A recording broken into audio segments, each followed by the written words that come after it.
Hello there, and welcome to the Bitcoin Takeover podcast. This is season 16, episode 11. This episode is sponsored by Layer 2 Labs and Bitcoin.com News and Citrea and Sideshift.ai and Huddling.ch and No One's. And we are live with the CEO of Layer 2 Labs, Paul Sztorc. He's a polymath. He wrote some great articles about Bitcoin. He created one of the world's first prediction markets on any blockchain ever, before Polymarket, before it was cool. It was called Hivemind, but before that, I think it was Truthcoin. Very cool stuff. You messaged me, Paul, and you wanted to get on the show to talk about Roger Ver and his situation. And I guess there is quite a bit of stories to be told. Yes. Hey, thanks for having me. Well, I just wanted to throw my hat in the ring, free Roger. I think that it's true that Roger hired me away from where I was working at Yale. So I guess that just means I'm a paid shill and everyone should ignore everything that I have to say. I mean, I guess what people should know is that a month earlier, Blockstream had offered me not only a job, but also a partnership in November of 2014. This is the same year that Roger, if I remember correctly, it's the same year that Roger renounced his citizenship successfully. I thought he had already been living in Japan for a while. But so I don't know. I'm often maligned and hated by both sides. I'm kind of like maybe like a little bit of a Bill Maher or something. Both sides of the blocksize war, but also beloved. And that's, if you have integrity, then that is what happens. So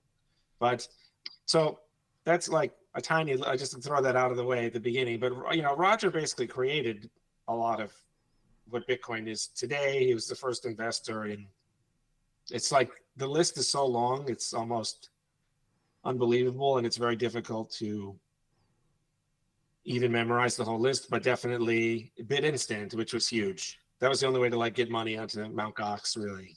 Kraken, all this other stuff, blockchain.info, Ripple, before it became like a weird thing. He had bitcoin.com, he had like the Bitcoin store. For Mt. Gox, I don't know if a lot of people know this. I think it's in some book or another. I don't know if it's in Roger's book, Hijacking Bitcoin. But at some point, there are these problems at Mt. Gox, and Roger went there as a volunteer to help fix these problems. And actually, they're working like the whole week, trying to get people's money, get the withdrawals processed, and then crazy Mark Karpellis, CEO of Mt. Gox, during this crisis, he's like going to take Saturday off or something. They're like Roger and some other people he wrangled together to help him out, like during this time of crisis, to help Bitcoin. He's like, oh, when are we coming into the office tomorrow? And Mark Karpellis is like, oh, it's Saturday. So, I guess we'll just come back on Monday or something. It's like absurd. In the context, it's like an absurd thing to say. But these is like, Roger didn't just invest in these companies. He was like really, really, really trying very hard to make them a success with his time and with his like all of his time and concentration. He helped create all of these companies. He helped hire all these people when stuff was very, very, very small.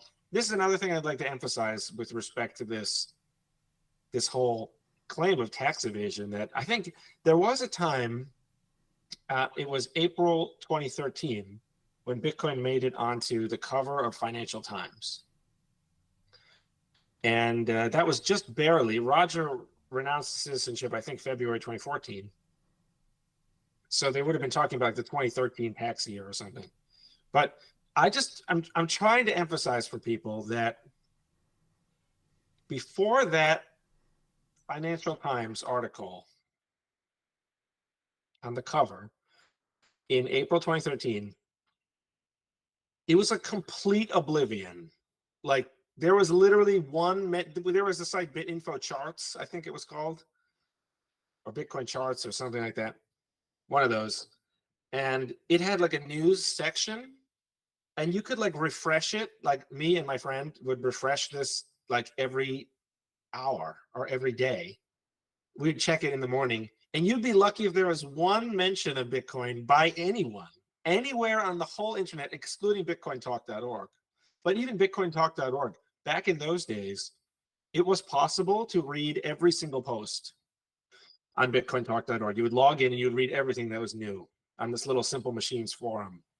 So I bring all this up just to try to point out to people, it was total, no one had any idea what you were talking about.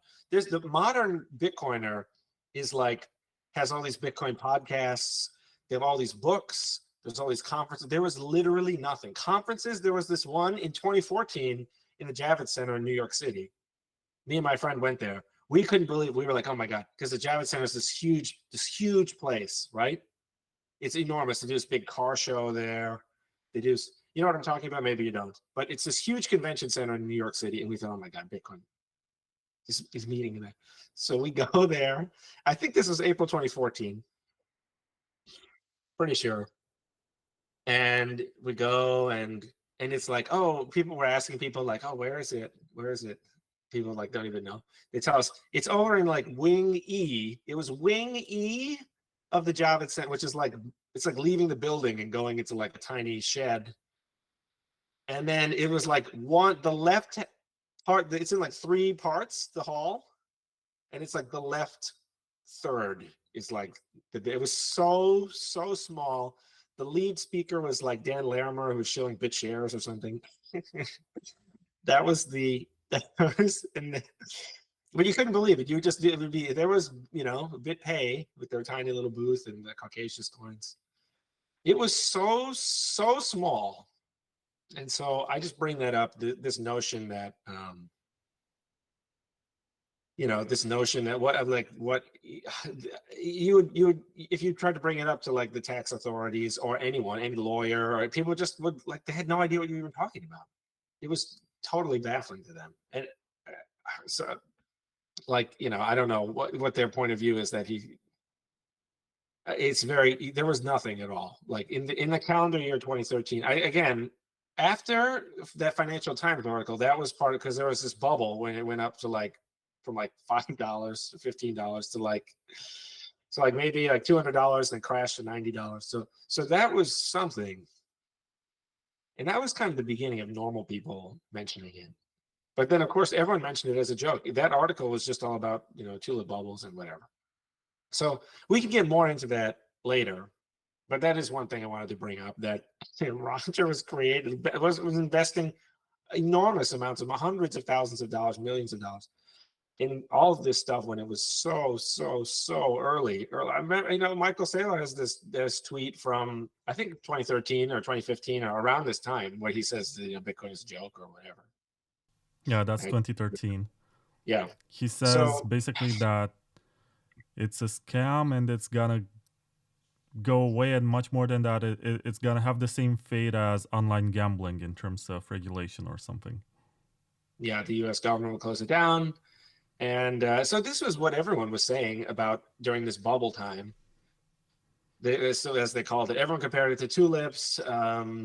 You know, Stephen Colbert did the joke about, oh, it's backed by the full faith and credit of YouTube comments or whatever. So like this, everyone hated it back then. And so their theory that this is some kind of super valuable asset that, and even the idea that he would be able to like liquidate it and cash it out at any price. Like it didn't even have a stable market price. I don't even know like what you would use to calculate. If someone sold more than, I don't even know what, if someone could go back, it's an empirical question. It would be very interesting to go back and look it up and say, how many Bitcoins can you sell in the year 2013 without crashing the price 99%, or just having the exchange just like fall out of existence? I think that the number would be very low. So like these are some of the things I wanted to bring up. Obviously with Free Ross, Roger, so many of the things that Roger did freely and generously, just giving away all of his time and money and putting himself in danger by angering these people. He has all kinds of alliances with, like, you know, Anarchapulco, the Free Talk, the radio, like all these libertarian causes that he gets involved in. So I mean, so now this is okay. This is then the next point, which is the block size war, which is that given that Roger created all this stuff, why why isn't he the most like popular person in Bitcoin? And this is of course because you know why. It's because of the block size war and Bitcoin Cash. And who said this? Was it George Orwell? I don't know, but the first casualty in war is the truth, right? So as a result of this dispute, this block size dispute, everyone has lied about everything and rewritten history. And I lived through it all. I remember it all. So I'm just rambling here, so feel free to cut me off. But one thing that we can point out is that in like scaling 1, which was in September of 2015, people from Blockstream came up to me and they're like, "Oh, it's so great that Roger offered you a job. That's amazing." Everyone was so happy. Everyone was so like united and on the same team. Now, of course, the popular thing to do is like pretend to hate people on the other side, to pretend that it was always that way. Although it is nice to see a lot of people. I saw like Jesse from Kraken and stuff. All these people who don't entertain that kind of simplistic revisionist. It's just like, there's just so much lies about that. So let's get into some of these. I mean, I don't know is this making any sense, or do you have any do you want to ask about anything, or I can just keep going on and on like this? I don't know if this is Well, for the sake of accuracy, I looked up the Michael Saylor tweet, and back in December 18th, 2013, he tweeted, "Bitcoin days are numbered. It seems like just a matter of time before it suffers the same fate as online gambling." So this is the end of 2013. December, yes. Yeah. So this is how far behind the times, this is what a slow learner he is. Whereas Roger Roger once told me, and I believe him, that he owned a Lamborghini before Bitcoin. When he found out about Bitcoin, he said, "What am I doing with this Lamborghini?" He sold the Lamborghini to buy more Bitcoin. Yeah, he said it also on this podcast when he was on. It's very believable. Very believable story. I once went to see him. This is a very funny story. And I was going to meet him in person for the first time. We were there's like the hotel breakfast area. It's so funny. So I said, "Oh, there he is. Oh, yes, nice to meet you." And then more people are coming in this nice hotel. They're coming down to eat breakfast. And then these people are coming by, and then they point him out, and they're like, "Oh, yeah, it's that guy from the plane. Oh, the Bitcoin guy." So Roger's been like telling everyone on the plane or whatever about giving them $5 worth of Bitcoin. There's no off button on it. He's just like doing this nonstop, like it's really fun. It was really funny. And I was like, "Oh, wow, I really am needing Bitcoin Jesus," because I'm just sitting there, and then people are like just walking by, and they're like, "Oh, it's that guy from the plane who gave us $5 worth of Bitcoin or whatever, the Bitcoin guy." It's just really funny.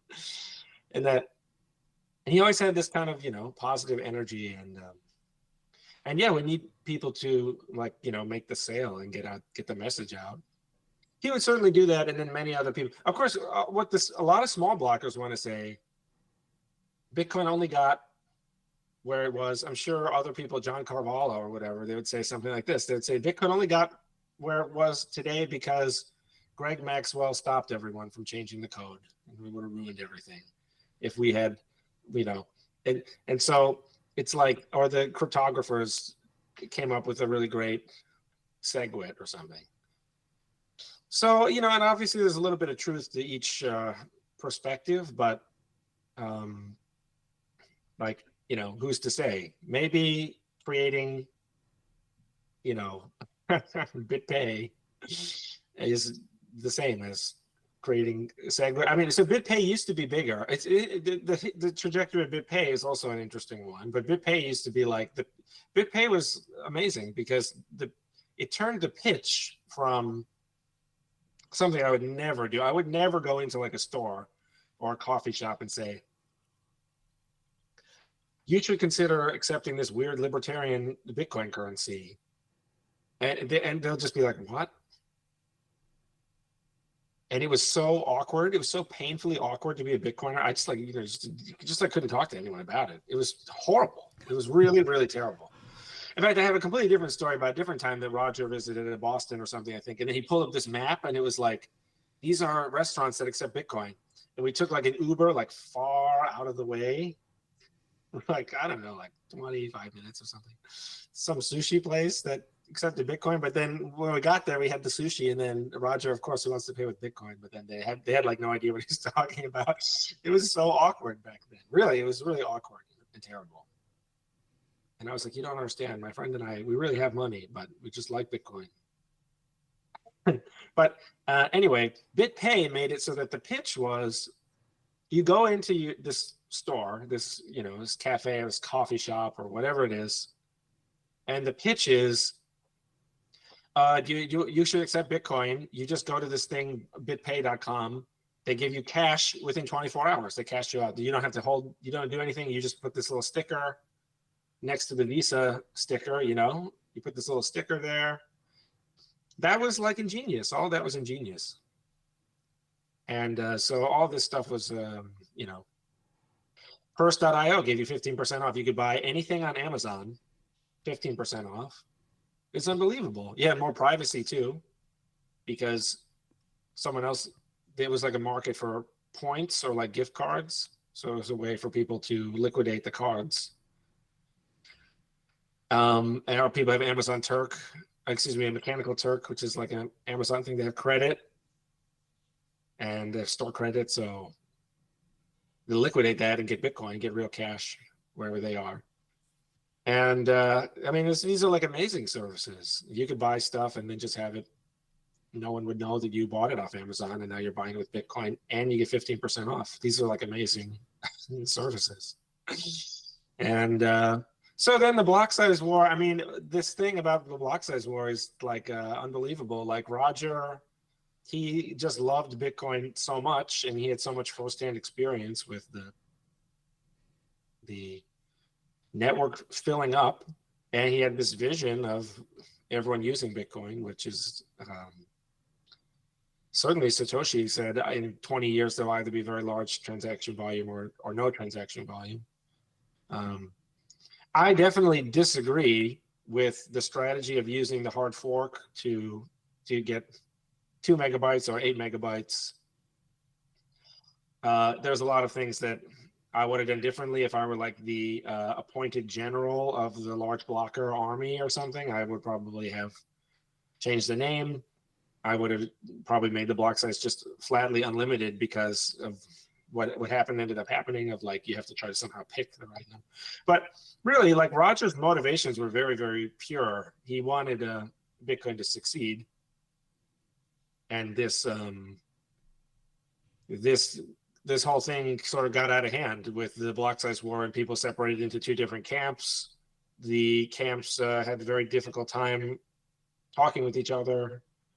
And then the block size split, and then people fought over the name Bitcoin. Roger had bitcoin.com, so people didn't like that because but then everyone became politicians real fast, and then they started to say, oh, we always hated that guy and whatever. Whereas I remember very clearly there were many years where that was not the case. Everyone liked each other more or less.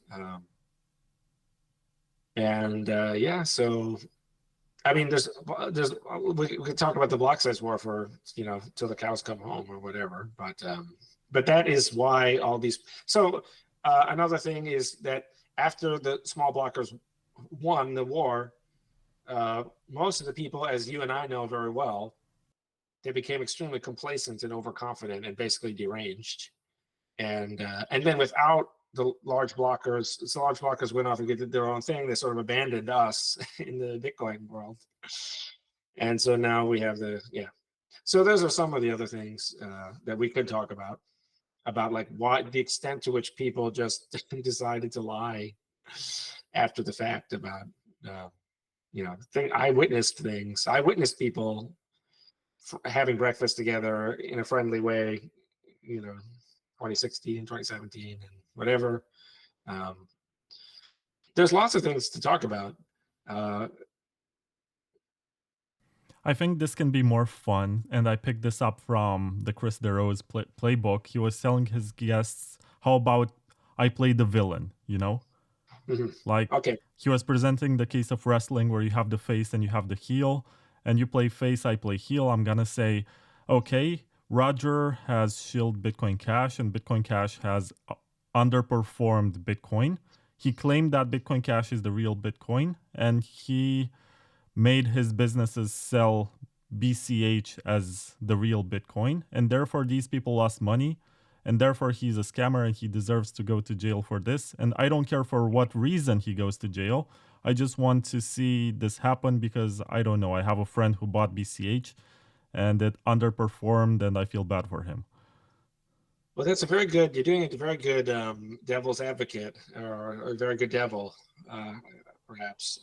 But I think, like, I think that it was simply a. I think it was just simply an error by the large blockers. If you're going to hard fork, you might as well change the name. And why even pick a name that's even remotely similar? Why not just pick a complete different name? Because people prefer the words to mean the same thing on Monday that they meant on Tuesday. Or reverse that, rather. People prefer on Tuesday to mean the same thing they meant on Monday. Either way, they don't like the words to change their meaning all the time. So I think there's a little bit of truth to the idea of, but of course, the actual evidence of Satoshi's point of view is very conflicted. You know, you can go down the line and make it 2 columns, and he's like half unlimited size large blocker and half small blocker. So, and ultimately he left us with the small block Bitcoin. I don't agree with large blocks on L1, as you know. I think we have access to unlimited block space by the L2 sidechains. I believe that back in 2014. I still believe it in 2015. I still believe it today. If you go to layer2labs.com/download, you can download, something that uses small block L1 and also download the larger block L2, and you can make as many large block L2s of whatever block size you want. So I think a lot of that was a mistake and not what I would have done. But I don't think, so obviously the idea that we just wanted someone to suffer for things that, we don't want the punishment and the crime. We would hope that everyone would want those things to be related. Like, if people should go after him if they think that was fraud, then they should make that kind of case. I don't think that this is what I'm talking about, is that it's because of what happened with the block size war that people retroactively are saying that they think he's guilty of some unrelated thing, which is an unbelievably serious thing to accuse someone of when they potentially go to jail for 100 years and especially because the charges are almost certainly false. This is exactly what I'm talking about, is this politically and psychologically motivated reasoning that people do. Yeah, and there's more to it. People who, for example, saw the video about Mt. Gox when he went to Japan and he said, I'm here at the Mt. Gox HQ and everything seems to be fine, and the issues are being caused by the financial system, by the mainstream financial system, and not by Bitcoin, and blah, blah, blah. Everyone's funds are safe. Maybe someone listened to that and he left his coins on Mt. Gox. I guess at the time, the case for self-custody was not as strong as today. You didn't have a precedent for this. Everyone saying you should withdraw to your own wallet was considered more paranoid than today. And I guess a lot of guys were trading. This is good. You're being a great devil's advocate. But okay, so when Roger made that video, everything he actually said was true.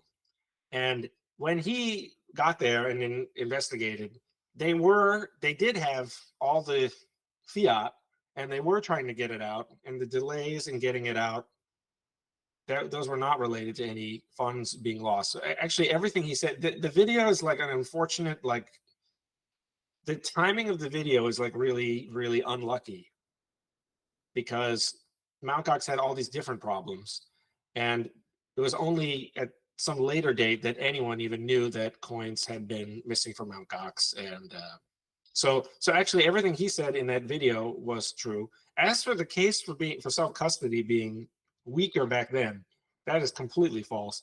Back then, everyone knew, I think, not to leave your money on exchanges. Exchanges had appeared, gone bankrupt left and right. They were all, constantly they were closing.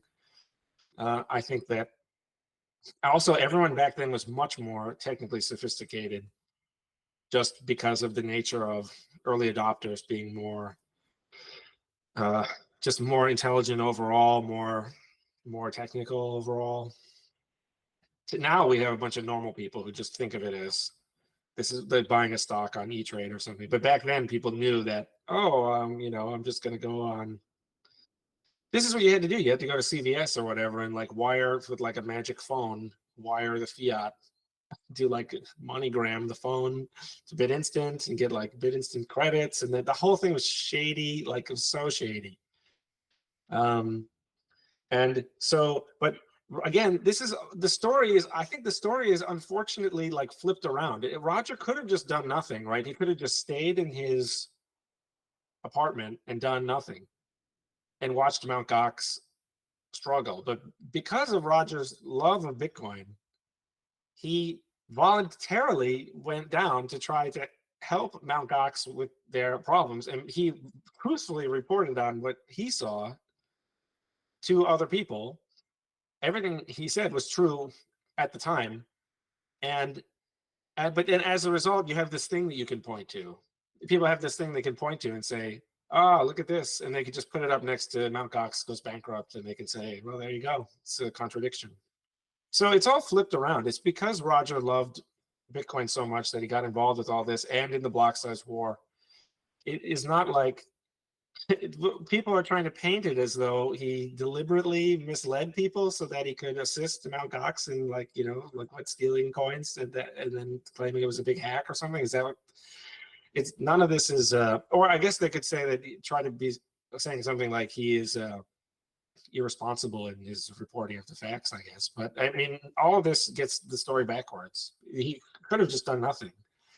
But we need a lot of people to take a lot of risks if we want a project like this to succeed. And that, that's just, he puts himself out there to do this stuff, to try and give this stuff a chance. And so it is all then reported in a completely different way with 2020 hindsight years later. The extent of the malignment is, but of course, there's some truth to, like when you have people who are like this, who are trying to be positive and trying to, like a sort of like a salesman or even a CEO type, there is a temptation to just like get that optimism. And the reason for that is pessimism is usually a self-fulfilling prophecy. So even if everything's fine, if people are too pessimistic, it will all just be ruined. But so sometimes you need that optimism, and but like I don't like so okay. I don't know if that answers the full question, but yeah, Mt. Gox. I don't think that people. I think people did know to get and of course some people are upset, but actually there was a well-known trade-off at the time. People knew like everyone is trying to hack your wallet and steal your Bitcoins, keep them on Linux machine, air-gapped machine. And if you have them on Mt. Gox, well, now you can make money doing your arbitrage. So these people don't complain when they're making their arbitrage. But then when they did not take self-custody, I mean, people want it both ways. You know what I mean? Those of us who just swapped onto Mt. Gox, quickly bought, and then withdrew the coins and put them in self-custody cold storage were unaffected by this, and but other people wanted to trade, so that's what they did. Again, you can look, and there was even an academic paper about this, about most Bitcoin exchanges going bankrupt by name. They had it broken down by name and by trading volume, like more than half of each. But it depends. I don't remember. It depends on the year. But yeah, I think like the paper was probably from 2014, 2015 or something. So back then it was just very small. And again, there's a lot of risk in every action. And if we only take actions that are guaranteed to succeed, then we're going to do only a very small percentage of all of the things out there that are worth doing. So, but why don't you give us some more? I'm sure you've got a bunch. I've heard a lot of these many times. Yeah, of course. I mean, that video was used extensively in 2017, 2018 by Blockstream affiliated accounts to point out that Roger has been malevolent. And even when it was sort of obvious that Mt. Gox was not solvent, he was there, possibly taking a bribe, possibly being complicit to the whole scheme, you know? And it was pretty compelling. And it was also the time in Roger's career when he wanted to debate everyone. And his style of debate is very aggressive to the point that he wants to talk more than you do. And usually you don't really get the chance to talk. I remember there was this blockchain cruise. I was not there, but I watched all the videos. And I think Jimmy Song was supposed to debate Roger, and that was advertised as part of the event. Yeah. And Jimmy Song chickened out. Actually, he didn't chicken out. He went back and forth. He went back and forth. He walked up the stage angrily at one point, but he came back, and then he left again, I think. I think he wanted his own microphone or something, or he wanted Roger's microphone to be muted. It was one of these two. Well, you know. And then you had Tone Vase, who did a poor job. You know, again, well, I don't think that this, you know, if the prosecution's case is everything ever done by... It's like the last episode of Seinfeld, you know? Yeah, it was very funny. I mean, the cruise, people are like wearing bathing suits and it's like really hot. And Roger has like shorts and like a t-shirt on. And then Jimmy Song has this like cowboy hat and suit. Not that, you know, but the debate was silly too. It was like, Jimmy Song is this little, I can't believe that I still remember this. I have all these memories in my head. Some of them maybe I wish I didn't have. They're so weird.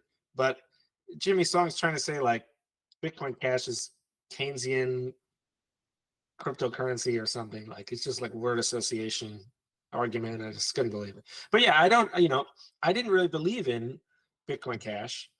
And you know, the Bitcoin Cash people, they have me on or refuse to have me on their podcast. No, they have me on, and then they say, and then I give them my list of why I don't think that, you know, I think it's going to be tough for Bitcoin Cash to succeed. And yeah, they have a nice back and forth. You know, they're very interesting people. Oftentimes, when someone is not number one, if you're not number one on CoinMarketCap, this frees you up to be a little more honest and kind of creative. Sometimes it also means that you have more self-delusion, but it's a fun mix, of course. So anyway, like I don't agree with Jimmy Song. I don't necessarily agree with Bitcoin Cash. I don't agree with Bitcoin Core. I think Bitcoin Core is mostly wasting everyone's time. I don't agree with Michael Saylor. I don't agree with, you know, I don't agree with, there's so many people I don't agree with. Who do I even agree with? Basically no one. But like, so that's not the point. Again, Roger he only was like, he's doing these debates because he's so excited about it. He's amped up on Bitcoin. He's like, this is the coolest thing. So that's why. I actually don't think that that's true. Per se, what I actually think is that most Bitcoiners are this kind of like INTJ, introverted, kind of like cool, calculating, but also whatever, like vaguely autistic computer nerd type thing. I just think most of the Bitcoin community would be interested in a debate, but not as skilled in a kind of oral debate. You know what I mean? Like they would like to maybe type a debate back and forth on the keyboard. So then Roger shows up and he's got all this personality and this energy, and he's like a billionaire, and he's, you know, whatever. He's got his great smile or something, you know. He's got his shirts and stuff. So I think like that's probably a little bit. I don't really think that it's like. But also Roger is like a very, very, very practiced communicator. So I do think that these things, like a normal person is at a disadvantage, and they would feel like they would kind of feel like, oh, that wasn't as easy for me to talk about that as I thought it would be. I can imagine a lot of people thinking that. You remember that video where that one nice, I think it's like in South Korea or something, and then is Luke Dash Jr. and some nice lady asked him like the simplest question ever to be asked, like, why do you like Bitcoin or something? Yeah, and he made a very weird face and said, "Oh, it's interesting technology." He has to pause for literally like 2.5 minutes when he calculates his answer. So but I don't think that I'm not trying to say that is. I just think we get some weird personalities in Bitcoin, right? That's what I'm trying to say. So. Okay, let's open this can of worms. Roger not only supported, but he legitimized the scam of Craig Wright. Yeah, I think Roger fell for the Craig Wright thing. I mean, he has admitted one of the interesting things is that he has he's publicly made videos saying that he regrets doing that and that he fell for that and he believes that he was tricked. So I kind of think that would settle the issue. Another interesting thing is that Roger, he did that with, I think it was Naomi Brockwell or whatever. He did the interview where he explained why how he came to realize that Craig was not, he didn't know about the version 1 addresses have checksums at the end of the. So Roger's technical knowledge greatly exceeded that of Craig's, and this is a little bit of an irony. Of course, Satoshi created that checksum thing like totally out of thin air. There was nothing. There would have just been the public key, and then it was like maybe it would have been the hash of the public key, and then all that base 58 check stuff. Satoshi created that bespoke. He just kind of. So there is no possible way that Satoshi would not know what that is. So I think that that's true, and I think that probably as a result of Roger falling for it, probably other people, there were probably some marginal people who fell for it who would otherwise have not fallen for it, which is too bad. I think that is probably too bad. Probably Roger regrets that a lot. I think that part of why Roger was so excited about moving forward aggressively with the large blocker movement was that he thought that, well, the large blocker movement has all this stuff, it has support from all these miners, the big businesses, whatever, Coinbase, BitPay. So it's got all this stuff. And then the other side basically has some technical people. We thought, well, actually, we have Satoshi on this side. So it will be like a complete, we're going to run the table. We're going to have the whole, the top of every category. And so it probably thought it would be like a blowout. You can argue that there's an incentive to actually believe or want to believe that Craig Wright is Satoshi just because he's on your side. Absolutely. Well, I think Craig, I think is, a very interesting character. As you know, I've sort of joked about him for a while. And, but I do think he does seem to be some kind of genius con artist person, because he's just, so many people have been conned. And I do think wishful thinking is a very powerful weapon that people use. This happens all the time. Tons of people fall for this. There's a million examples of one politician or another. I was hanging out with my friend, and a certain politician's name came up. I won't say who. It was back in the day, though. And then I was kind of like, yeah, but it doesn't really seem like. And then my friend's mom, she just says something like, she said, "Oh, Paul, I just so much, I just want to believe in him." And I was kind of like, yeah, of course, that's very normal. So a lot of people do that. Yeah.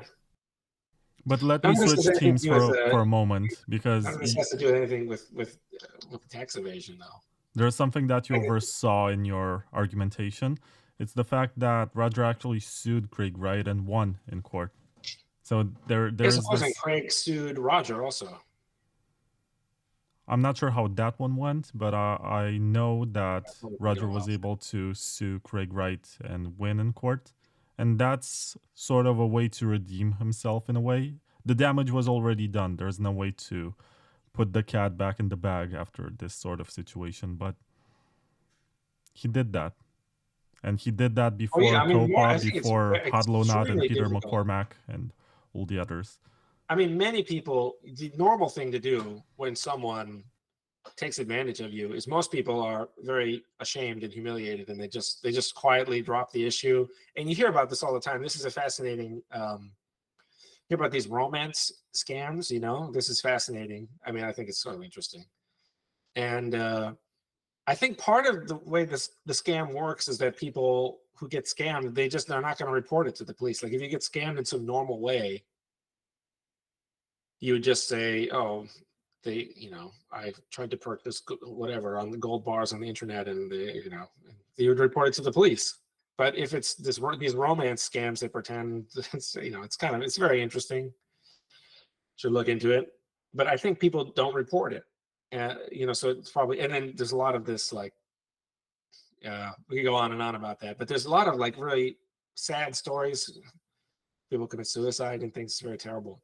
But the normal thing that people do is they don't tell it. It's very, very difficult for someone to like make a video and say, oh, I was tricked, and try immediately to tell all the people who listened to them before that they were wrong about this one thing. I think it's Charlie Munger has a great saying that I really, really like. He's Warren Buffett's partner, I think. Maybe they both said it. They shared a lot of these little witty. Yes, I believe he died recently, right? Last year, maybe. But they were great. And the saying is, the guy who tells you it's time to buy something is almost never around when it's time to sell. And it's kind of like these people come up to you and say, oh yeah, you got to buy gold, or you got to buy whatever, oil. But then when it's time to sell, they don't come back and tell you. Oh, so that's a very rare thing. Yeah, I think that's probably like that's not a great, Craig like tricked all these people. And I think one interesting thing about the whole block size war is that I think it could, in my point of view, is that the block size war created like many, many, many other problems.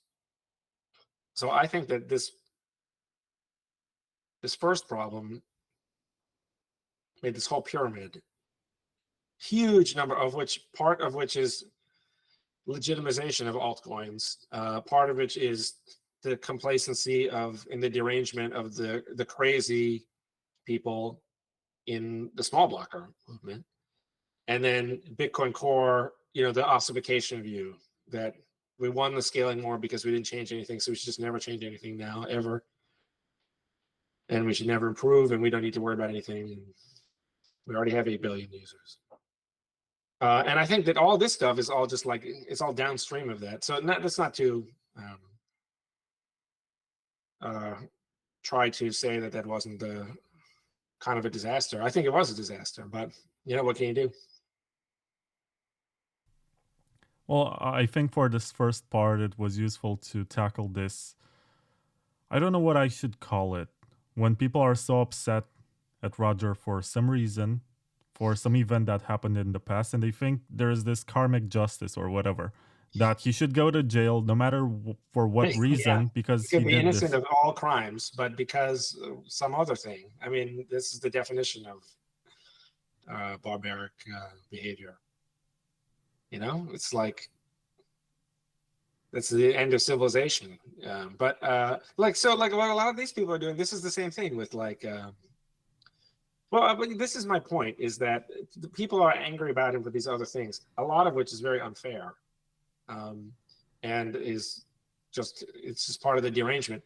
Part of it is, of course, that once you split into two camps, now you have unremarkable people lower down the totem pole. So like for example, Samson now, just for example, who has very little actual talent of anything.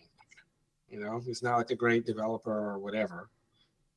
And but you can rise if you just criticize the right person on the other side. You can rise, you can climb up. So there's a lot of people, the chaos climbers, like the Peter Baelish, and they will benefit they benefited from the scaling war. They were like vultures of war. They're the people following the army. After all the carnage, they feast on the dead bodies. To become more powerful. So we had lots of people like that, and this is terrible. I mean, sort of John Carvalho is sort of an example of that also. You presented 3 very interesting examples. I want to say about Samson that for a while... No, let me talk about this regarding Samson. He debated Roger in 2018 on the stage of a conference which I think was called The Economy or something. It was in Korea, if I'm not mistaken. Someone correct me if I'm wrong. I'm just speaking from my own memories. And the main takeaway, but basically if you watch the whole debate, you're going to realize that Samson was pretty weak and Roger was more compelling. But if you watch the aftermath of that debate, you're going to see that after it, Samson... So I think his skill, you may think that he's not worthy of having his spot in whatever, in the pantheon of Bitcoin or the Sistine Chapel or whatever, which depicts everyone important in Bitcoin. He does have very good persuasion skills and very good manipulation skills. What he did at the time was to take and frame the whole debate as Roger crying on stage saying, babies are dying because Bitcoin is not scaling. And that one became such a big meme. And it turned against Roger, even though if you watch the debate, it's very different. But it was that exact moment that was framed and posted like 1,000 times on Twitter. And people started believing that Roger is this person with mental issues, Right. Yeah, but this is exactly my point, is that the logic of everything Roger's saying is true. I think Roger, he has so much communication skills and experience that, I mean, he should probably know that, first of all, that anything you say can be clipped. But I mean, it's like you talk long enough, they're going to get you with some clip or another. You know what I mean? This is the thing. Would we rather people just not get into this because we're going to raise a whole generation of, I do think now, partly with Trump too, and with the the proletariat or whatever it's called, the young. But before, everyone's got these stupid cell phones that everyone can just take out a phone. It's like 1984 telescreen nightmare world. The Eye of Sauron is just everywhere. It's going to clip you. It's going to get the clip. The worst thing you've ever done in your life, and we're going to raise a whole generation of people who never take any risk. But anyway, I think the issue is, of course, Roger's 100% correct that he's very passionate about Bitcoin, and he's 100% correct that the logic of his argument is completely correct, and the fact that people don't care about the effect of economic growth on the welfare of human beings is one of the top tragedies of all time in our civilization, and people don't realize. You kind of know about communism, so that it's not just about there will be bread lines and there will be mass starvation, but then there are also a million tiny little things, little products that just aren't as safe, or just people aren't as comfortable. The medicine doesn't get there in time because the truck breaks down or something. There's a million tiny little things about why life is just not as easy in communist Romania as it is in the UK or something. But of course, when you clip it, it makes it seem as though what people get annoyed about is, of course, if someone says babies are dying, then they think it's an emergency and you have to drop everything we're doing to like send the Navy SEAL Team 6 into like where they're, where all the, you know what I mean? Like it has an implication on what the audience is obligated to do. And if you're just really saying that the trajectory of economic growth is going to be 6.2% instead of 4.1%, and so that last 2% is going to really eventually affect 500 babies or something. So it's not like quite the same thing, but yeah, that's what I mean, is that we elevated this whole cast of people who like the substance and who like the performative outrage. Safety is a perfect example. Okay, we could go down the list. Before we get into Saifedean, do you remember anything else from that debate? Do you remember watching it? I do remember it. I think Well, what do you have something in particular in mind? Do you remember an instance where Samsung looked very bad? I don't remember. Is this a debate where he has the Lightning payment versus Bitcoin Cash, and he goes to the demonstration where he's like sending it like down the line or something? Is that this? He does that at some point. I don't remember if it's this No, one. but it does get to this point where Roger asks Samson, so who's gonna accept Lightning transactions? And Samson says, well, you can buy my hats. And that was his only argument. He said, you can buy my hats. Whereas Roger could go on and say, BitPay accepts Bitcoin Cash, and there are all of these merchants where you can use it. So he looked bad there. But my point, or the point that I'm trying to make here, is that you didn't see any of this being presented because there was one side which was super loud and there was the other side that was trying to play catch up or be vindicative and prove that they're on the right side of history or whatever. So they did not exploit this too much, but it was part of the debate. And unfortunately, the takeaway from that event is babies are dying, but not this conversation about what you can actually do with Bitcoin on the Lightning Network, not, the network effect of BCH that it still has, I think, to some degree. You can still spend it. But it also goes back to, I'm not sure if was certainly vindicated on so many of his Lightning critiques. So it's true that, like, to me, the Lightning Network and Bitcoin Cash are something of equal and opposite reactions to each other. And these are people trying to find the solution to scaling Bitcoin in layers. And both people became very confident in their solution, but this is part of the point, is that they had to be, because it became political. And so if you were working at like a Lightning startup and then you tried to make a critique of the Lightning Network, people you would look like a large blocker. So then people would not want to look like that. So then it just created irrationality on both sides. It was really terrible for Bitcoin, this whole split. I don't know what should have been done instead, other than the thing that I've been saying that everyone should do the whole time, which is this L2 sidechain that I've been saying the whole time that everyone should do.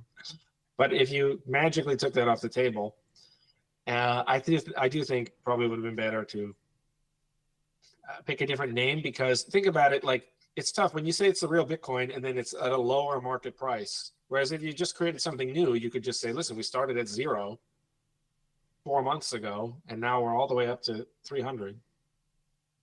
I just think that would have been better for everyone. It would have been better to have two healthy competitors.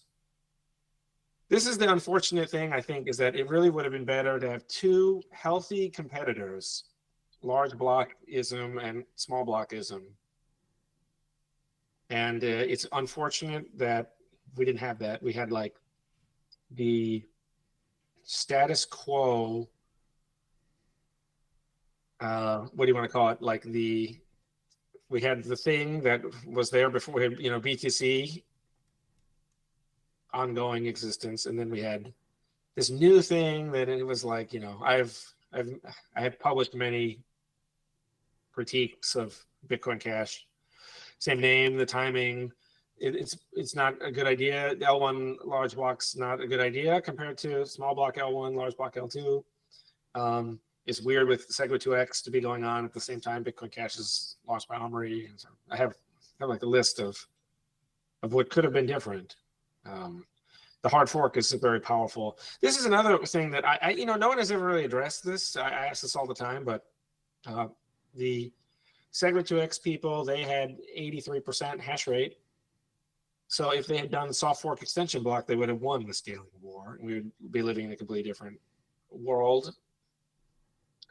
I don't know. Like, it's just one of those things. I think in a way that probably it was the Craig S. Wright that made the marginal confidence of,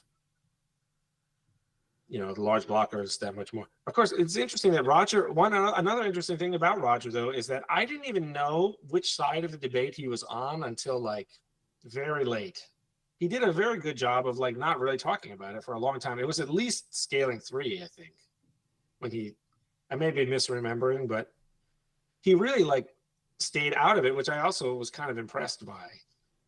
And I really didn't know. I was kind of surprised when he was a lot, because it really seemed like everyone was a small blocker from where I was sitting at the time. Well, also there was no large block plan. It was like 2 megabytes, 8 megabytes. Bitcoin XT was 8 megabytes, and Bitcoin Classic was 2 megabytes. Then it's like Bitcoin Cash. Okay. Gavin Andreessen was out there tweeting like, no one isn't advocating an unlimited block size. But then the question is, where do you get this number from? So these were tough things. But of course, at the time, blocks would fill up. Then someone told me, I think someone at BitPay, I don't remember, I think it was BitPay, that like their customer service calls, their phone calls went up by 40 to 1 or a huge amount when the blocks are full, and that makes perfect sense. So, and of course, we haven't really seen, it's not like the Lightning Network works. It does not work. A lot of the people who are working on it admit it doesn't work. This is the fascination with covenants. When it does work, it's because there's custodial Lightning, it's cheating. Or they have the submarine swaps, which is every Lightning transaction also has an L1 transaction. I mean, it's like, it's like kind of,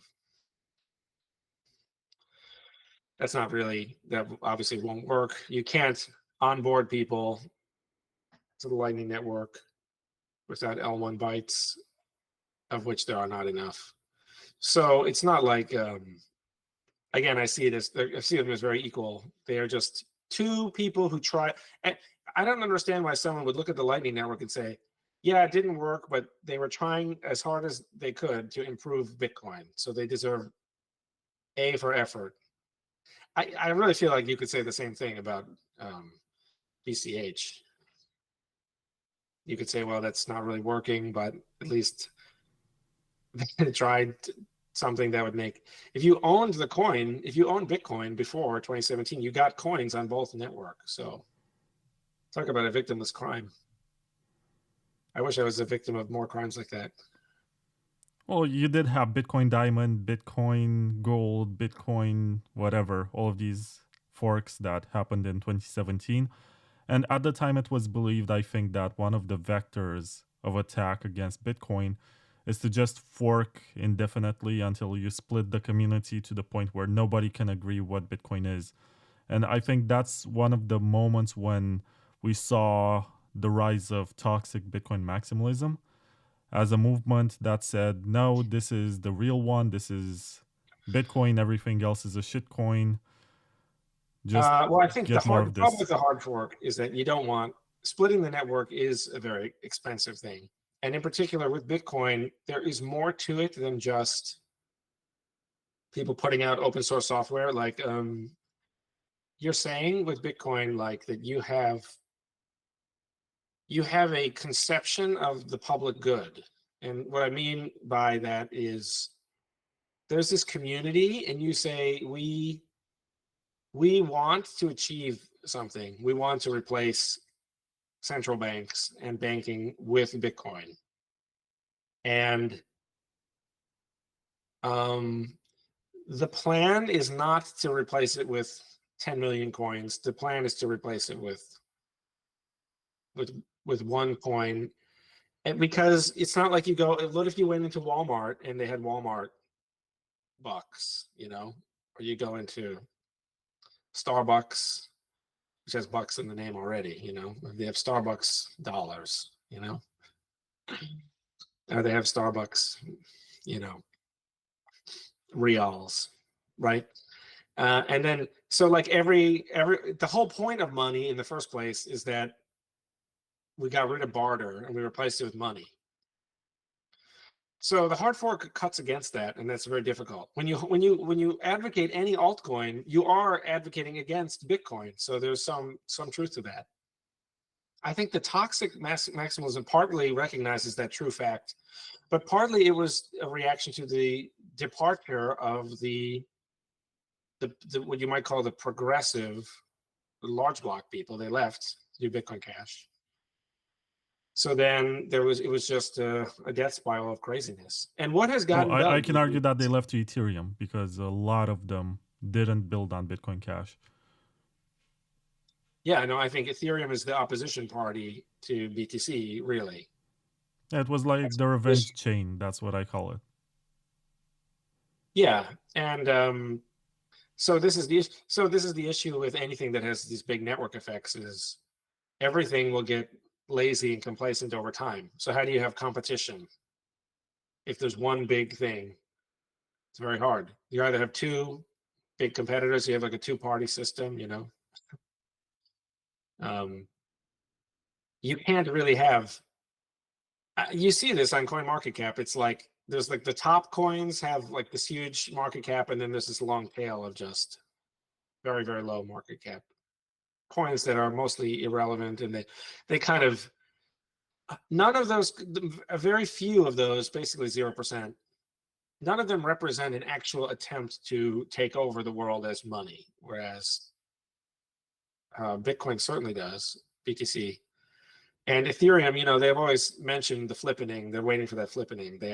They do aspire to replace Bitcoin and achieve that outcome. And so does Bitcoin Cash, I would assume. The idea is get the adoption, build features that people want, and and then replace the other coins. But it's very difficult. It is like, you know, you can easily find people like in the Libertarian Party or in the Green Party in America, these smaller third parties, Labor Party or the Reform Party. And, you know, they really think that they just think it's any day now, you know. They're gonna, but when you have something like with voting and with these coins, you have these strong network effects. Most people need to vote with other people who are voting the identical way in order for the vote to mean something, have a chance of affecting the outcome.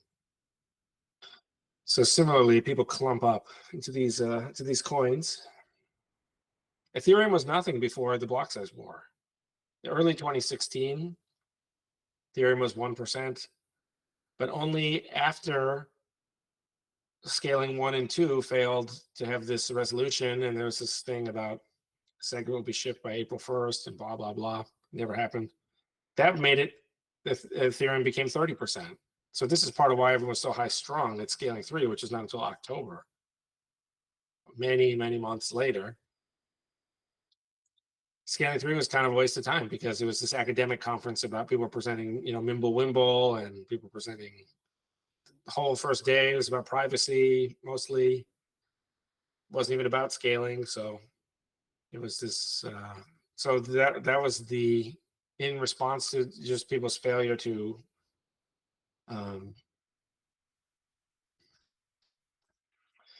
solve the problem in Bitcoin. People went outside of Bitcoin, you know, as they should, really. But that's why the ossification is so wrong. Yeah, let's get back on track and come back to the topic. But before that, let me plug a couple of ads. First of all, I got to start with yours, Paul. Layer2labs.com. Check out the Grandmaster plan to scale Bitcoin with sidechains. You have the software that's available and has been changed over the last few months, and Yes. it keeps getting better. I'm also in the Telegram chat. I think it's called Drivechain Talk or something. Yeah, it's t.me/DC Insiders, which is a little joke of mine. Yeah, Drivechain Talk. In there, you can actually see other people who are excited about the software, and they can send you some coins. You can basically send transactions to them and receive from them and be part of this community. And what else did I want to mention about it? Oh, yeah. I discovered, and this comes as some sort of question about drive chains. I discovered that Peter Todd had a similar concept called tree chains. And I was wondering, what is the clear difference between tree chains, which sounds more like sharding, and drive chains? Well, okay. This came up at Scaling 3, in fact. And right afterwards, well, yeah, some other people in the community were commenting like that they don't know what Treechains is and Peter Todd doesn't know either or whatever. But as near as I could tell at the time, he wanted everything to be client validated. And so, but then I asked him this one question. I said, the miners still collect a fee, right? So, and he says, yes, of course. And so then I say, well, if the miner, how does the miner know what fee to collect unless they run a node of every system possible of the whole thing? And then isn't it just the same thing? And then he had no answer to that. And he has never shipped any of this software. So I think it was just a poorly formulated idea, and he never realized that either it was the same as other ideas that had already existed or that it wouldn't work. But I think he had never fleshed it out. He thought that it would be different and better because Peter Todd's goal for some reason is to have L1 not know about anything, which is exactly what I do with Drivechain anyway. But he really wants there to be no incentive or any ability for anyone to know. So he wants everything to just be like kind of like open timestamps or something. But that's both unnecessary, pointless, and like not achievable, because if someone knows that anyone could know, and then if it might affect you, then you might know. But I mean, it doesn't matter. Drivechain sort of does what he. But I don't think that Peter's own critique of Drivechain is so bad, as I wrote, and every single sentence of it was wrong, as I made in that giant image. So I think that he doesn't even really understand like some of these things that he wants to have happen. I don't even think he knows what he's talking about. Like even in his critique of Drivechain, he contradicts himself multiple times as to whether or not it's possible or desirable for someone to outsource running a node to someone else. Half the time he assumes that if that ever happens, it's the end of the world. Other times he says it's the end of the world if that does happen. And then he says, sometimes he says it's not even possible for that to happen. And other times he says it's inevitable that it will happen. So, and you can read, if you look at my image, you can just see for yourself how confused it is. So given that that's how confused he was like last year, I don't know what he thought Treechains would be back in 2014 or 2015. Back when I was inventing Drivechains at the same time. So maybe he can put out, it's like I have the software, layer2labs.com/download. You can try it out. And I had the BIPs. Those BIPs are many years old now. BIP 300 is only 5 or 6 pages. So it might not even be 5 pages. I don't know. Maybe it's probably something like that. It has nice tables in it too. It's not like all just decks. It's like bullet points.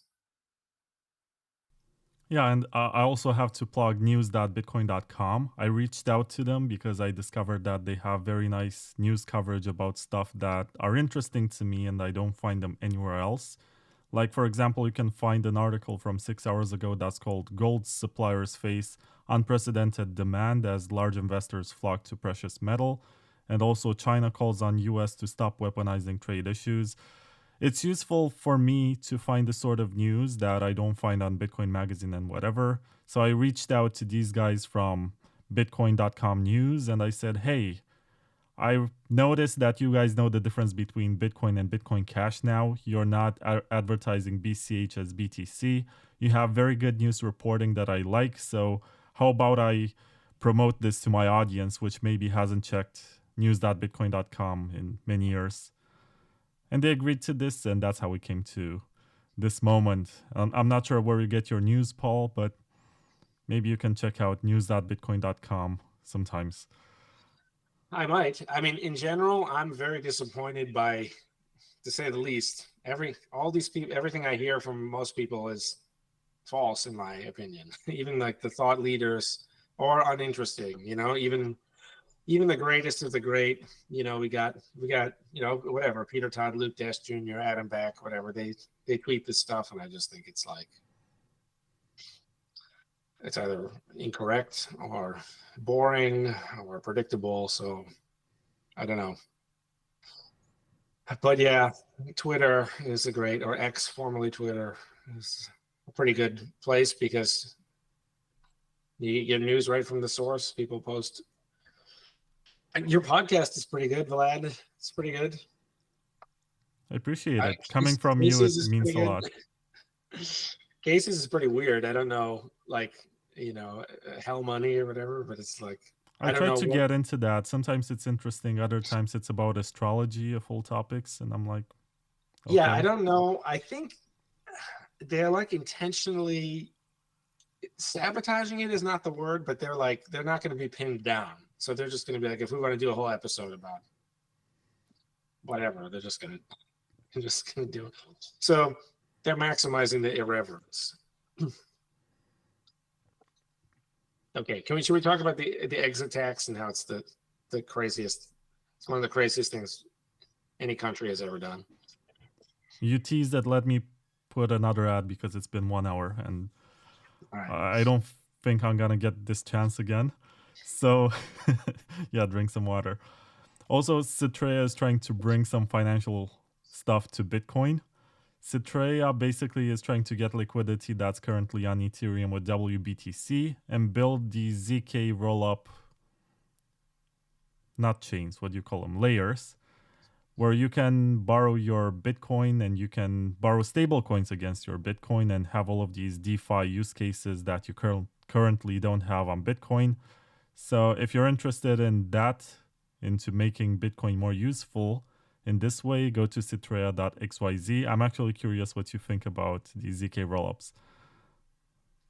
Me, I don't think that will pan out. Like, what advantage does ZK rollups give over SPV? The advantage is that maybe there's an error in the interior of the data. Okay, so like it's hard to explain. I don't know I don't know like the audience's background knowledge, but basically you can look at Bitcoin by itself before adding this other stuff in, and then say, okay, Bitcoin has this blockchain, and then there's SPV mode where you get the headers, which is 4 megabytes a year, 4.4. And the ZK proof is a way of, there's different ZK proofs. So like I'm fully in favor of us using these privacy ZK proofs. I made the Zcash sidechain many years ago. You can look at it on YouTube and try it out for yourself. But the ZK rollup idea is like, we will port to an L2. There will be a lot of transactions that we're not going to see on L1. And then the summary, the net effect, will be posted back to L1. And I'm a pluralist actually, and I do think we should try everything, but I don't understand what this gives you over Drivechain, which is the same thing except without the ZK part, and instead the hash just covers the whole thing. Someone covers the whole thing. I think the idea is that the ZK proof stops anyone from lying while it's in the L2, like this is an extremely expensive and complicated computational task, by the way, that very few people understand. And so they do this, and whereas in Drivechain, it's sort of up in the air. We're very hands off. Anything can happen on that L2, including theft or some other kind of mistake. But with Drivechain, the idea is just that these are all merge mine chains, and the L1 miners collect fees from all of them, so they wouldn't want. There's no one in the system that wants any error to take place, and if any error does take place, it is automatically discovered over this is a hash that covers 3 months of correct activity, so the hashes just won't match. And so the idea, I guess, the ZK rollup stuff, that would be better in a world where miners are determined, even when it costs them hundreds of billions of dollars per year, huge amount of money.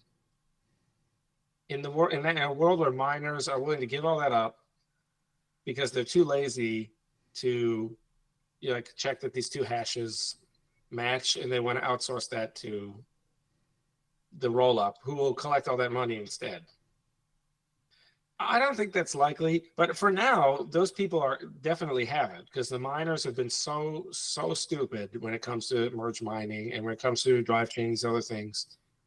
They are passing up all this money, and but I just think in the long run equilibrium they will not want to do that.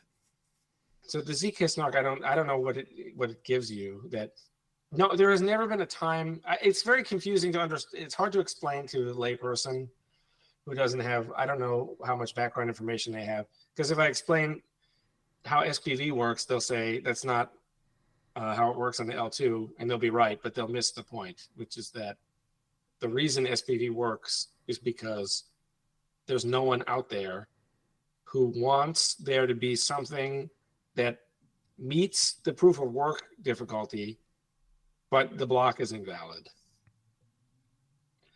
So that's why SPV works, and that's also why Drivechain works. And the ZK stuff is superfluous, I think. It also requires, in order to work, in order to do anything, to have any teeth, you have to do the ZK part on L1. Whereas with Drivechain, you do not. So I don't know what the plan is for that. People say, well, we'll have this thing with opcat and the hash function, and we'll make this ZK thing on L1 with Bitcoin script. I mean, sure. So that's fine. You could try to do that. That seems very expensive, though. In the long run, I don't think anything will compete with Drivechain at all, because Drivechain doesn't cost. There's not this crazy L1 cost. There's no L1 ZK snark stuff that no one understands that you still have to build, and that requires opcat and requires all this other stuff. With Drivechain, all the fees are paid to the miners, so there's total aligned incentives the whole way. There's no sequencer. Someone who puts the transactions in. That's just merge mining does that. So I don't know. Yeah, from my point of view, I have the answer to all this, and I had it long ago, more than 10 years ago. And so I don't know why don't other people just do that? I don't know. So like every other L2, the transaction fees are not paid to miners. So there's just, eventually there will either be vertical integration with the miners or there'll be some kind of conflict. The L2s that are not mined cannot possibly win. In any world where the coin is a success, you have many people using it on the L2s. Billions of people. You know, if everyone makes 3 transactions a day, it's trillions of transactions per year. 10 cents transaction is hundreds of billions of dollars per year. This number is doubling in value every 10 years or so. So this is a huge amount of money. So I don't know what is the point of switching. I don't know what the ZK is now, but again, I am a pluralist, and I think that we should try everything. Okay. Also, what do you think about SideShift? Did you ever use it? The exchange? Yeah. Yeah, no, I did use it. It was great. I usually use it when someone sends me stable coins or whatever. I want to hold that. Yeah, it's great. It's really good. It's very funny memes. It has really funny customer service robot. Yeah, it's great. Check that out. Now let's get back to the Roger topic. To the tax evasion part. So the United States has this thing, the exit tax. This is what they say Roger didn't pay, or he didn't pay it right, or whatever. We could maybe steel man it slightly, but overall, I think it's the most ridiculous thing ever that we even have it at all. I guess the steel man would be something like, you were born into this country and you were raised here, and look how nice the roads were, and no one robbed you. And you went to the government schools. I mean, hey, you went to the government school. So there it is. You went into the restaurant and you ate the steak, right? And now you want to say, oh, I don't want to pay. So that would be the Steel Man. So I think people who are younger than like 35, they probably have no idea what like the Berlin Wall is, and this would just blow their minds if we described it to them. And you know what it is, of course, right? I'll be 33 tomorrow, so. But you're from Europe, though, and you're from a former communist Romania or something, right? So. Yep. So you know what the Berlin Wall is. Of course. So should we explain it to? I hope some people know, but there's bound to be some people who are watching who are like 18 or something, I think, right? Who don't know what it is. I don't think anyone listens to this and is 18, but let's go ahead. Let's try to describe it. Like, how do you perceive the Berlin Wall? Well, why don't you? I mean, you're European. I mean, I can explain it if you want, but why don't you explain it? I've been talking. Well, it was a physical wall that delineated the two sides of Berlin. After World War II, you had Berlin being split in four. And there was the British side, there was the French side, there was another side, probably American. The American and side, yes. There was also the Russian side. And the Russians wanted that to be part of the Eastern Bloc. And there was this Warsaw Pact that basically split the world into halves. And that's also what led to the Cold War. And one side of Berlin was part of the Soviet Union, not part of the Soviet Union, under the political dominance of the Soviet Union. So yes, of course. No, remember, communist. Berlin is in the eastern part of Germany. So Berlin is surrounded by communist Soviet, surrounded by communist, the USSR. But there's this little island.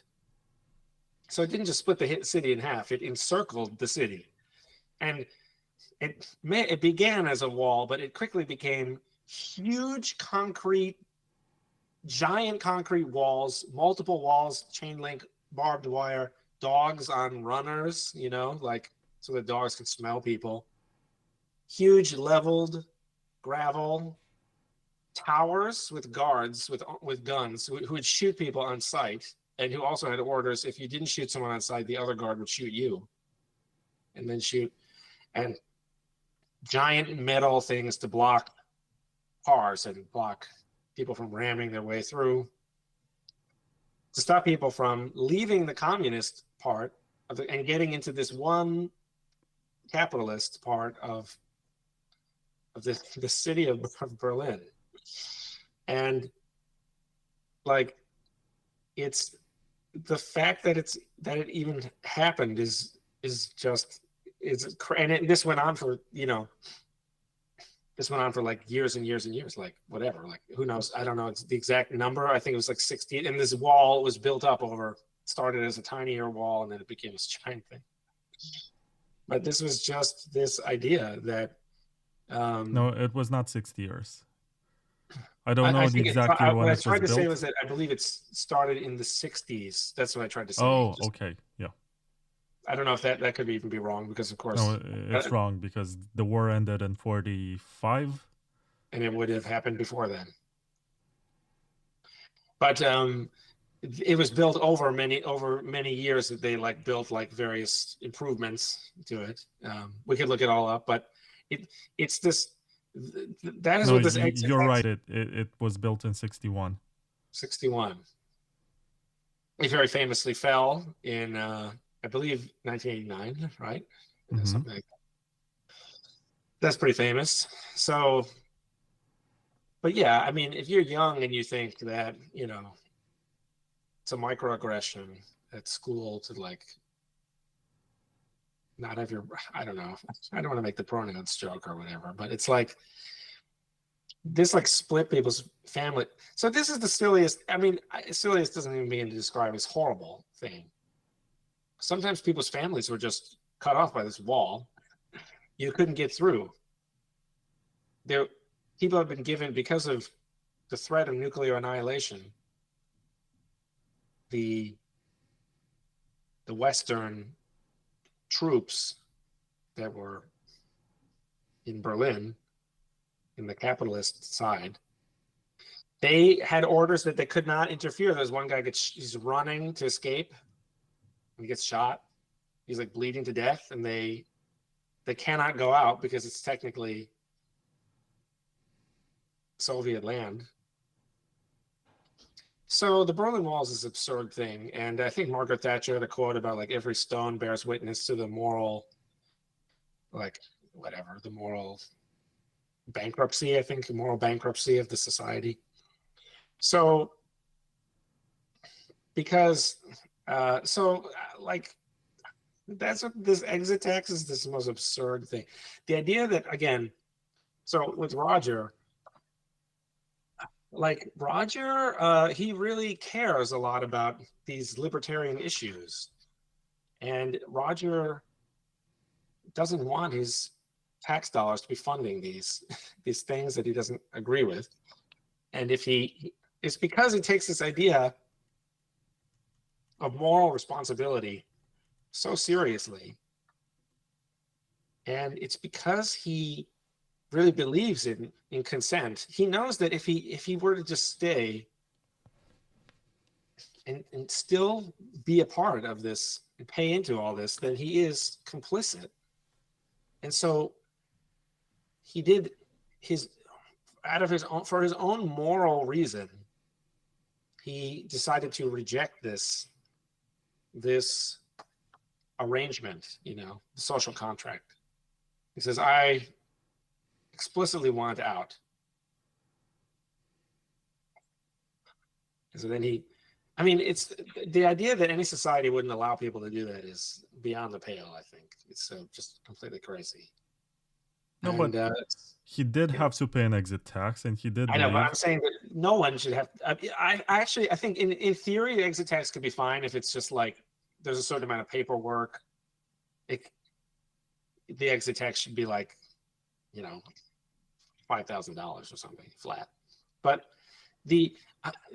what instead they try to do is they try to say, this is all pay us now all the tax we think that we will collect from you in the near future. Forget that you don't even get any of the service. You would think that someone would be able to say, oh, well, can I at least still get the services for the near future or whatever? Obviously, it's like the whole thing's absurd. It's shameful. It's very shameful. I don't think that history will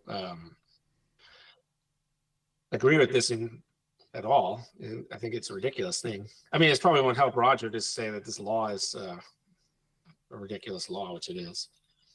But if you're not quite as interested in this topic, we can move on to like, is Roger guilty? With the answers basically almost certainly no. He absolutely hired this expensive law firm and paid them all this money. I'm sure he followed all their advice to the letter, right? So as I mentioned before, I don't know exactly, the government's theories that he's sitting on all this Bitcoin that he didn't value. It had very little value at the time. They had very little liquid value, like it was not liquid asset at all. So I don't know. I think, what about this law firm? Don't they have anything to say? I would personally think that the law firm would be, don't they owe us all some kind of explanation? Like, who's going to hire this law firm now? You hire this law firm and you go to jail for 100 years. I hope they produce some kind of explanation, right? I don't know. But yeah, we could also talk about like that. It's true that Greg Maxwell threatened many times on Reddit. Like he made these insinuations, these very ominous insinuations of, reporting to Roger. And of course, Greg is very skilled technically, and he could easily have compiled some kind of report that looks very credible and just sent it over out of sheer vindictiveness, this is all very public. You can find and look all this up. So it's a very awkward thing. My girlfriend came with a birthday cake. Okay, you can come. Oh my gosh, is your birthday? tomorrow. Yeah. Wow. Look at that. Happy birthday. It's the age when Jesus died. I didn't know that. I didn't know that.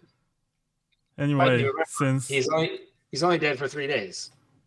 since we're presenting surprises, I put on the screen what she drew for you. This is number 9 of the Privacy Vampires collection. Oh my gosh. Which is you as a vampire Pepe. Do I have to click over to my other screen to see it? Let me see. Yeah, you do have to. All right. I'm going to see it in 40 seconds. I suppose. Now I'm supposed to be holding to this. I don't know what to do. I'm just gonna. You should turn off the... Oh, I should blow off the can. Yeah, blow you have out. to make a wish. Okay. 1 million downloads for my podcast. No, you're not supposed to say it out loud. Don't you know? That's how I know it will never happen. So I will stay small. Thank you. Crazy girl. Anyway, did you see your vampire Pepe? I don't see it. No. How do I see it? Oh, I see it now. Nice. I like it. Wow, that's really good. It is. She's very talented. Good at drawing.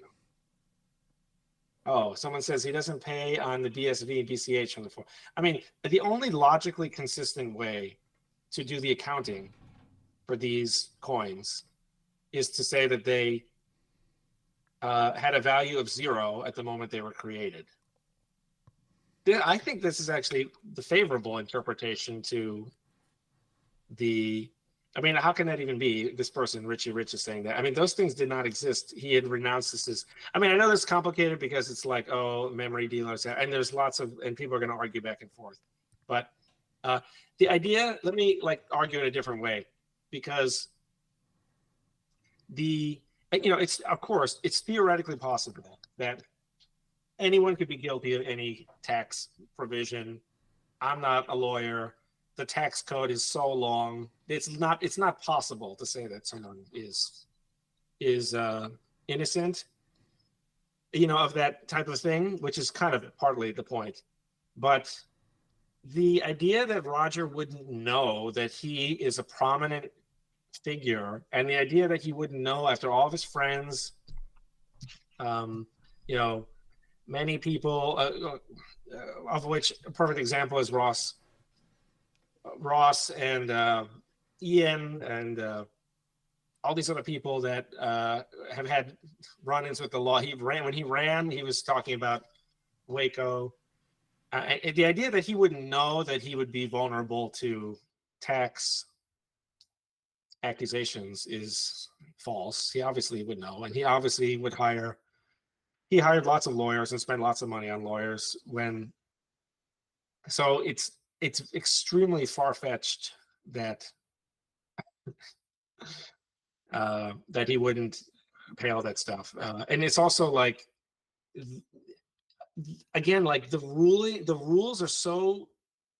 you could ask all day and you would not get any answer on exactly. But as far as the 4 coins, they must...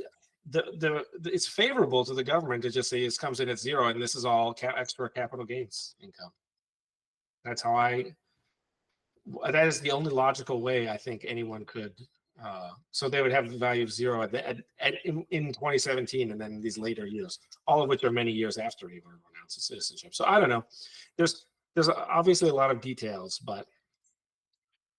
and of course they could get anyone on any type of a thing, but the premise is that Roger tried to dodge this tax back in early 2014. It's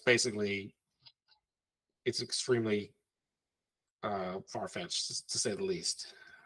So there was, but of course, they'll be able to say, they'll be able to go on and on and on forever about this thing here or whatever. The idea of the exit tax is like someone would be earning. I don't even it's hard to even know where to begin, but I don't know if that. Let me see. Let me go back and look at this person. Okay, let's make this a bit more organized. There is this tweet by Jameson Lopp, which got 1,800 likes, 268 retweets, 213 Yeah, comments. I This am aware was of on the this. 27th of January, and he said, a lot of you clearly have fallen for Rogerverse political persecution ploy and don't actually understand the charges against him, so I'll break it down. Number one, the IRS says he didn't pay the correct exit tax in 2014 because his filing reported that he personally owned 0 BTC when he had more like 58,000 BTC. Number two, the IRS isn't overstepping their reach going after non citizens because the bulk of their complaint is related to US companies Ver owns. Those companies still have to pay US taxes regardless of his status.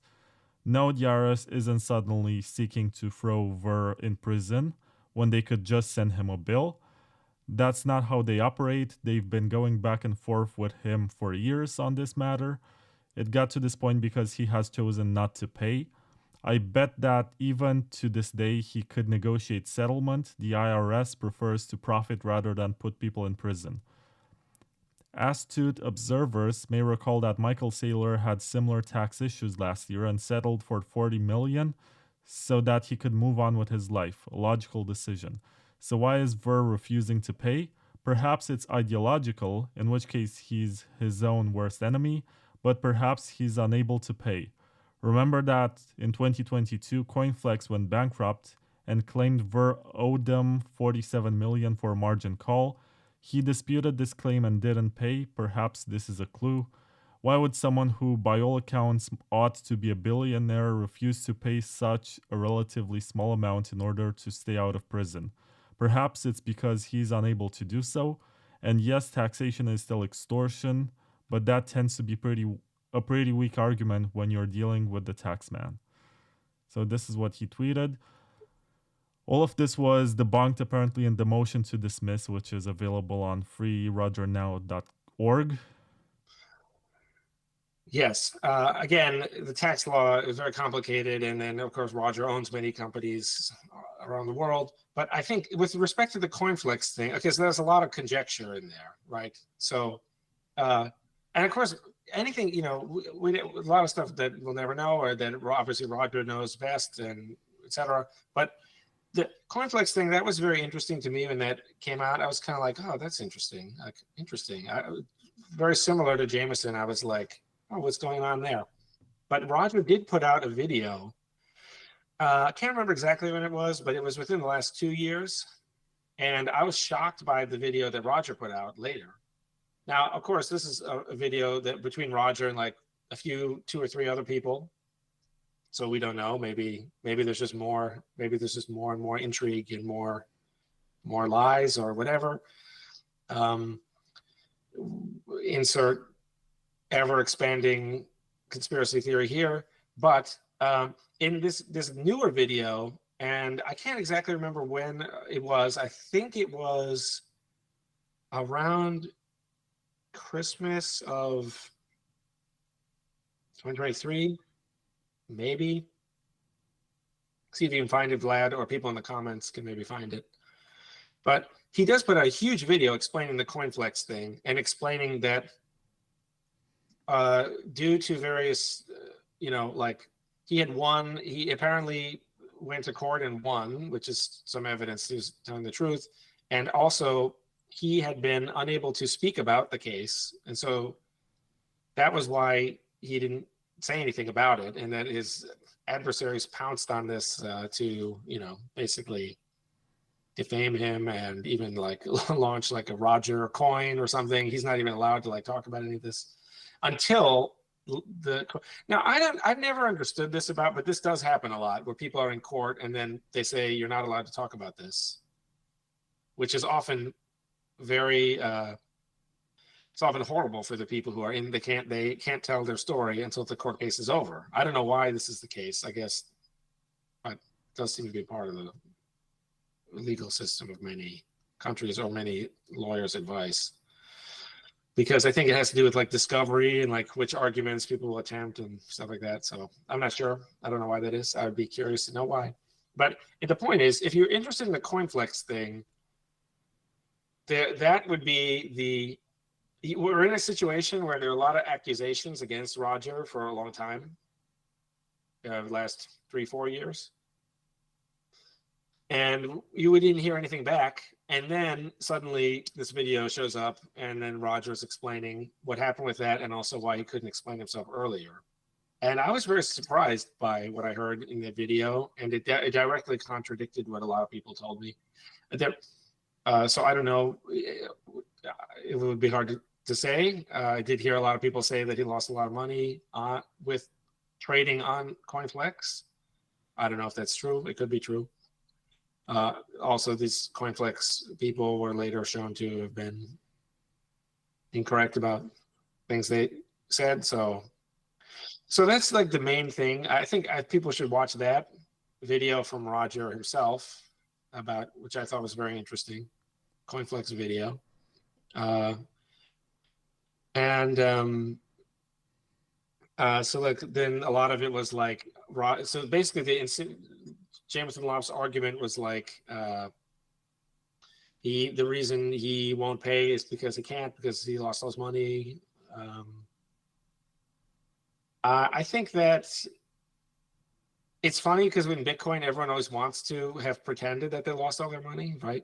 So you lose it all in a boating accident or something. So I don't know if it's a good thing to prove that you have a lot of money, or to actually go with the story and say, oh, I lost all my money. It's a perfect opportunity. So that kind of paints you into a corner either way. As to whether or not Roger has many times been treated very unfairly by the legal system, as you probably know. You know about this thing where when he was very young, he ran for political office, and then he was arrested for this law that like no one has been charged for before or since, for shipping these firecrackers. They were like farming pests tools, and he like slept, they were like underneath his bed, but they're technically count as explosives under some obscure thing. They have a tiny bit of gunpowder in them to make like a loud sound. Well, I know about that one because the Blockstream people used it as a way to portray Roger as a criminal. And they said this guy was in prison, he did shady business before, and he's promoting BCH right now, which, by, I don't know, some sort of weird connection between the two events, you're supposed to believe that he's a villain because he went to jail.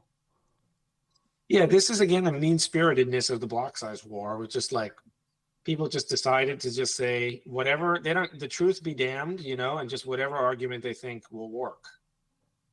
And this is very dark, and it's very terrible. It's not a very good thing. So anyway, I don't know, like he has, he has been an activist for libertarian causes, and he has, been persecuted a lot for it. I don't know why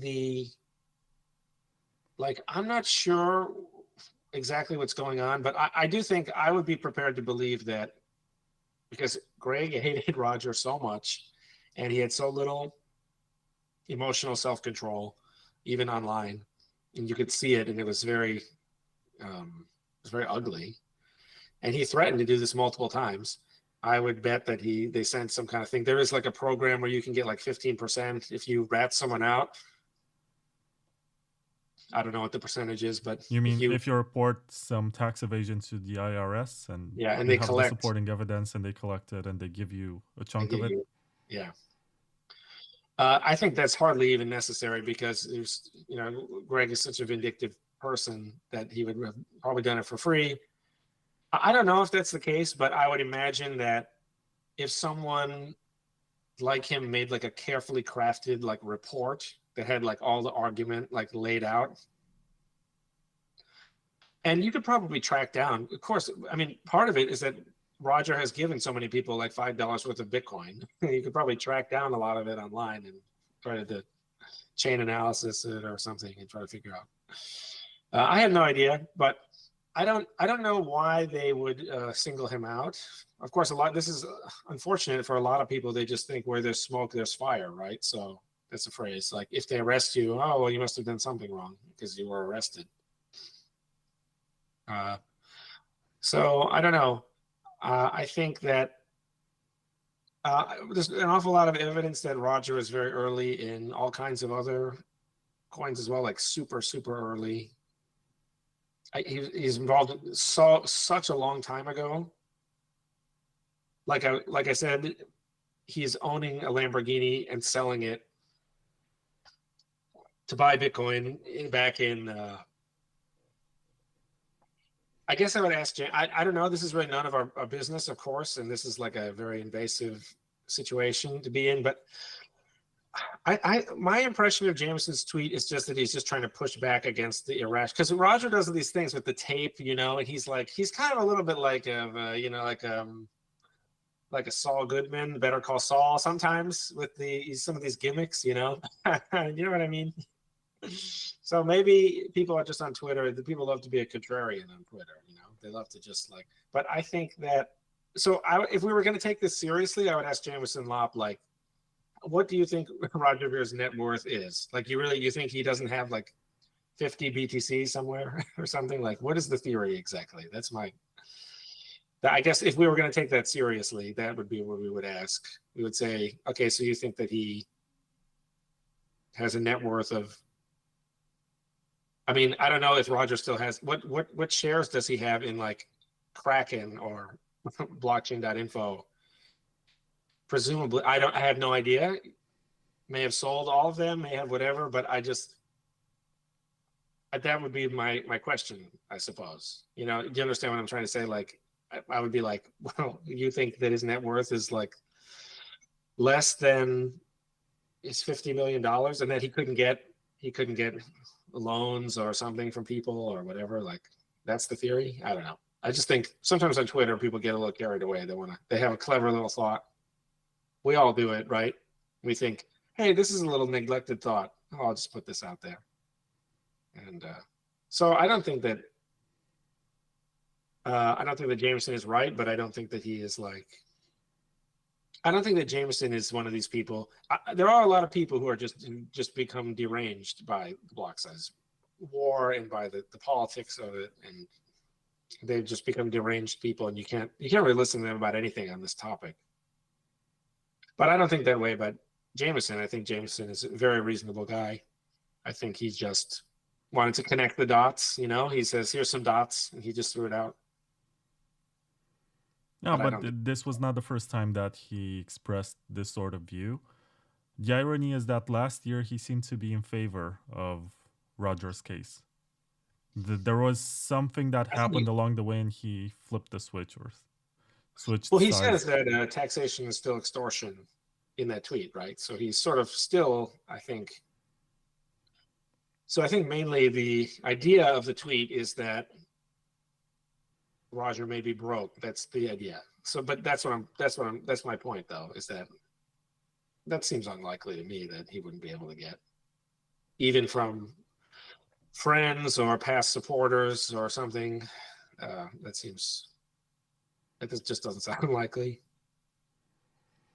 But what's really concerning about this case is the fact that there is no number that's out there from the IRS. As far as I understand, there is no amount of tax money that he must pay. He doesn't know how much he has to pay. Yeah, I know, it's ridiculous. They always do that. Every year we have to calculate our own taxes and then pay. And then if we get the number wrong, we get blamed. And it's like, well, why don't you just send me a bill? And then they're like, well, they want to have that part of their argument both ways. They, on one hand, they know exactly what it is, and if you get it wrong, they'll get you. But on the other hand, they need you to do all the work. You got to calculate all the work. It's like, okay. It's quite clever the way they have the employer and the employer both have to calculate it and send it in. But if the only way to get it to match is to make it the truth or to collude. Ironically, Truthcoin, the peer-to-peer oracle thing that I wrote, operates sort of on a similar principle. Yeah, it's of course it's a silly thing, and in most people's case, we at the end of the day, most people shrug, and they do consent to it in a way. It's not the same type of consent as when you go on Amazon and you buy something, and that's different than if you go to the bar and you get drunk and then you buy shots for you and your friends. By the time you're a little bit drunk, the ability to measure consent starts to fade slightly. So consent is this big spectrum. But my opinion is, unfortunately, even though I'm like, I love the libertarian cause, I'm pro-liberty, I'm very anti, I think taxes should be very low. They should be in a completely different format. But at the end of the day, most people shrug and they do consent to it, and they say, you know what, I agree to pay. And there are actually many, many loopholes that rich people could, and some of them do use. I don't remember who it was, but I think someone from the Supreme Court said something like, there are two kinds of tax systems in America, and I don't remember the exact quote, but it's like a fair one and an unfair one, and both of them are legal, or something like that. So there's all these things, but most people just shrug and they think, well, what if it was ever brought out to light? If someone ever said, how would I face my friends and family if they said, listen, this guy did this loophole, and you've all been paying, everyone has been paying such and such, but so most people just shrug and they just endure it. This is because most people are not independent in general, but most people kind of willingly pay. But for the exit tax, for something that happened so many years ago, I mean, it's absurd. It is absurd. When you say that you want out, it's just, it is. It offends morality. It's very silly. At the same time, if you watch recent Roger interviews, he seems to have accepted the fact that if he does get clemency from the president of the United States, he's gonna move back into the US and work with American companies and do basically everything he wanted to give up on when he left in 2014. Well, I mean, it's kind of like, I mean, the whole thing is a shameful incident, because it's like, now it's just extortion the other way, right? It says, if you want to leave, you've got to pay all this money. And then it's like, okay, wait a minute. You paid, but now you got to pay more money, but you got to pay, or you got to come back. It's like, oh my God, Jack, whatever. Like, I don't know. What kind of relationship? This is this is a terrible thing. And for anyone who, I try to sometimes defend our society and civilization, but this is like this whole thing is ridiculous. But the reason that I'm glad that you brought that up, because that Elon wrote this tweet about, he left, so he doesn't get the clemency the deal. Membership benefits. That was the exact wording. That membership has its benefits. Do we have any idea if we can take this at face value, or is this just a tweet? I have no idea. But if we were to take it at face value, then I wrote a counter tweet, and I wrote that, like, okay, if the issue is that he renounced, then if he anti-renounces, then will you give him the clemency? Because, so that was, I wrote that tweet. To me, it boggles the mind, but that's really what they are upset about. I don't understand it at all. I just, like, none of it makes any sense, really. I mean, who are we kidding here? They've got this giant tax code. You hire expensive people. Like, it's Kafkaesque. And it is, when else would we do this? When would you say, like, imagine you're like in a family. Someone says, like, I really don't want to be in this family anymore. I don't feel like I belong here. I'm going to walk out the front door. Again, Change it's my name, reasonable. change my domicile, address, whatever. Yeah, I think again, I do think the exit tax, in theory, some type of exit tax is sort of theoretically logical, because you would want to know a couple things. Like, number one, is someone forcing you to do this against your will? And number two, you realize that this is going to create all kinds of paperwork for us or something like that. Or are you sure you can't just come in and out, back and forth? Are you sure you know what you're doing? So I think like some of it, but it's clearly in the case of the United States, we clearly do it in order to deter people from just saying that they don't like the services that they're being provided with. They don't like the value they're getting for their money, and they want to just live somewhere else, privatize the services on some island or something. So, but when else would we do this? You say, oh, you work for some company, and then you say, oh, I don't want to work here anymore. Oh, okay, we're going to charge you. You have to do all the work that you would have done over the next few years, and we're not going to pay you. Then you can leave. So I don't know. It's true. I have to really admit, when push comes to shove, there's no way that I could possibly say, because the tax law is so bizarre. And there is a saying that I believe some lawyers they have about, like, you can either argue I think it's, you can either argue the law or you can argue the facts or something. And the implication is this, that you either fight the details of the law. You say, well, this technically doesn't meet the definition of extortion.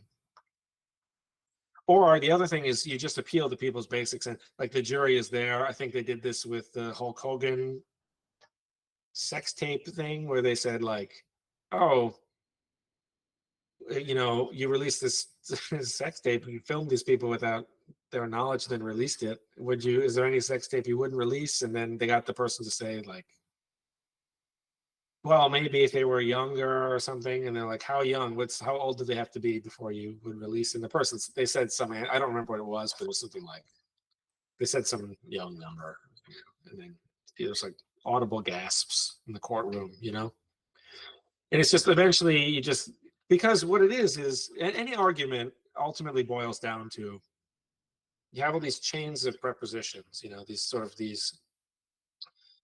these connections. You say, this is like this is the opposite of that. And each person's going to build their chain. And at the end of the day, you're just going to look at the two chains, two different chains. It's like the blockchain. But you're going to look at them and you're going to say, one of these people is just being unreasonable. And I think that's sort of how it works, of course. So there's no one who could ever know all this stuff. You lose them. But the premise is that like, tax evasion is for people who know, like, there's this idea of the mens rea, the guilty mind. Like, that you owe this tax, and you just say, well, I'm just going to roll the dice and I'm just not going to pay. But Roger's like consulting expensive law firms, and there's all these emails. There's this huge paper trail. So it's like blatantly misapplied. Do you understand what I mean? Like, tax evasion is like, you sell, you have your old boat, you inherit a boat, and you polish it up, and you give it a fresh coat of paint, and you sell it to someone, and then you never pay the income tax. Like, what's his name in that one movie, Gran Torino? He goes to confession, he confesses, and he says it's the same as stealing. He says, I never paid the taxes on it. That's what he says in the movie. That's like tax evasion. It's something that, like, only you, and you're the only one who knows about it, and you didn't say it. Like, I don't know, it's just ridiculous. No offense, I do think it's ridiculous. And to a certain extent, as a taxpayer and a citizen, my opinion actually would trump the IRS's opinion. I guess, pun intended, because really, this is all theoretically supposed to be endorsed by the, this is supposed to be rules endorsed by the citizen that theoretically everyone agrees to, and then theoretically everyone follows, a lot of theory there. But you understand what I mean? Like, you know what I mean? Like, what are these people even talking about? Well, honestly, I would advise people to check freerogernow.org because this motion to dismiss is interesting. I also put it on the screen for people who want to read this. And the US system is also very strange for me because in Europe we have the civil law, which describes very clearly what the punishment is for every instance, whereas in the United States you can have something as ridiculous as 100 years for tax evasion, while there are actually people who murder other people and they get jail time for 15 years or less. And Yeah, it's very hard for me to compute because I can argue that one of them is lesser evil than the other. yeah, of course. And we have a lot of things. So one of the things that Roger was ensnared by, I saw actually a debate at, so people have Yale Law School does these debates, and one of them made it onto, I think there's Intelligence Squared. It may have even been hosted. I can't exactly remember where I saw it, but we have these things, these plea deals. So the Constitution, specifically the Fifth Amendment, gives everyone a right to speedy trial, but that right is routinely uprooted, where what they do is they say, we charge you for this, but if you just plead guilty, then we'll lower the charge. And they had Roger do that too. It's clearly coercion. The founding fathers obviously, very, very obvious that the founding fathers wanted the trial to be expensive because they did not want the government to be harassing citizens unless they really thought it was worth it. And they, I think, I don't remember the exact quote, but I think Thomas Jefferson or whatever, says like, better 10 guilty men go free than one innocent man get ensnared by the courts or something. So they do this stuff. None of it, it's very weird. But we do have, there are the crimes, and then the crimes have a range of sentences, and then there is, the judge is supposed to pick something in the, I don't know. I have no idea. So, but people have written whole books about all this, lots and lots of books. Some people write books about the judges are too lenient, so we need to put it in the law. And then the people write, oh, the lawmakers are too disconnected from the facts of the case. So then it is intriguing. So one example of this is like, we're just totally meandering here, but there are cases when they pass these 3 strike laws about drugs. And some of these people, you find stories where the 3 times they were arrested for drug possession or something, these are very, very mild, very tame stories. Then they have to be sentenced. And then the judge, they have interviews with the judge, and the judge is like, I don't know, if this person had taken a baseball bat to someone's head, then they would be out in 7 years. But now this person's getting sentenced to 10 years. Yeah, I think it's justice. The justice system is very, very, very difficult, and the sad thing is that I think the United States, we have, I think ours is relatively good overall. Certainly, lots of room for improvement. But yeah, we do all these crazy things. They get people to plead. It's something like 90. It's a very high percentage. At least 90% of people just plead guilty. Maybe it's like 85%. I don't know. I don't check the facts every year, but it's very high, and it's very sad. Yeah. And then most people, again, they assume if you're arrested, oh, you must have done something wrong, you got arrested. They sometimes even have the police just come pay you a visit. That can be very bad for your reputation, business prospects. It's terrible. Okay, so I have this frame of comparison or this benchmark. I found a tweet by Mark Harpelis, and he posted this news article from Reuters. It's called "Who is Alexander Vinnik, the Russian prisoner being traded for American Mark Fogel?" Vinnik was the guy behind BTC-E, one of the world's largest cryptocurrency exchanges. He was arrested in 2017 in a small beachside village in northern Greece and detained at Washington's request on suspicion of laundering $4 billion through the exchange. U.S. authorities linked him to the failure of Mt. Gox, a Japan-based Bitcoin exchange that collapsed in 2014 after being hacked. Vinnik obtained funds from the hack of Mt. Gox and laundered them through BTC and TradeHill, another San Francisco-based exchange he owned, the Justice Department said in a statement at the time. Vinnik was initially extradited to France and later to the US, where he pleaded guilty in May of 2024 to conspiracy to commit money laundering. He was facing up to 20 years in prison. Okay, so you have this guy who was proven to be guilty, and he did stuff that's much shadier because he stole from people.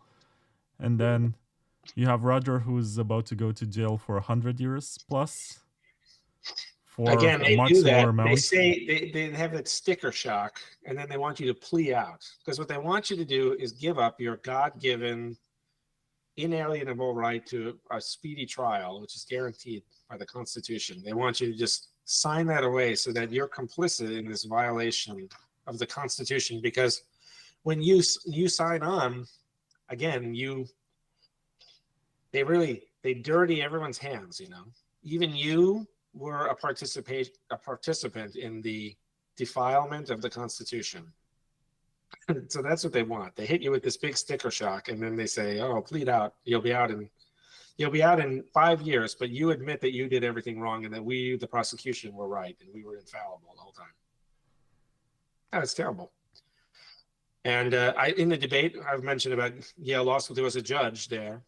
The judge says, you could probably look it up. It's probably an interesting thing because the judge says when their opening argument about these plea deals, this nice lady says, someone comes in and they accept the plea deal. She has to ask them, are you signing this of your own free will, or did someone tell you, like, force you to sign it, coerce you into signing this? And then she says, the person will say, yes, but I know that that's not true. And Roger said the same thing when he was in court back in the olden days. He said, no, they told me I had to sign this or I would go to jail for even longer. And the whole thing is, but yeah, I don't get it. So in that example, though, was that what he actually was sentenced to, or that is what he was charged with? He was sentenced to 20 years, and see, then this is the thing: is he didn't go to jail for a single day. Sorry? He didn't stay in jail for a single day. So then immediately he was negotiated out by politicians in Russia. Is that what you're saying? And who did we get for that? Let me search again. Yeah. Mark Fogel. I don't remember. Is that there's some Olympian at some point? Who's that? Just let me scroll. Yeah, I'll figure out who that is.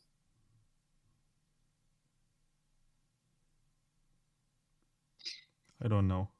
See, this is the issue. If you're gonna be a libertarian, you need to make friends with tyrannical autocrats around the world so that you have enough negotiating leverage to. I mean, yeah, we should just throw in with Kim Jong-un or whatever, right? As libertarians. Yeah, see if you can figure out what this guy did. He must have done something really great. It seems like he was known for controlling this guy. Vinnik, or what was his name? Yeah, Vinnik with double N and K. He was known to control 80,000 Bitcoin stolen from Mt. Gox in 2011. Yeah, this is what I was going to also mention, which is that he probably paid, probably paid, Vladimir Putin to help him get out. It's probably part of the huge slush fund,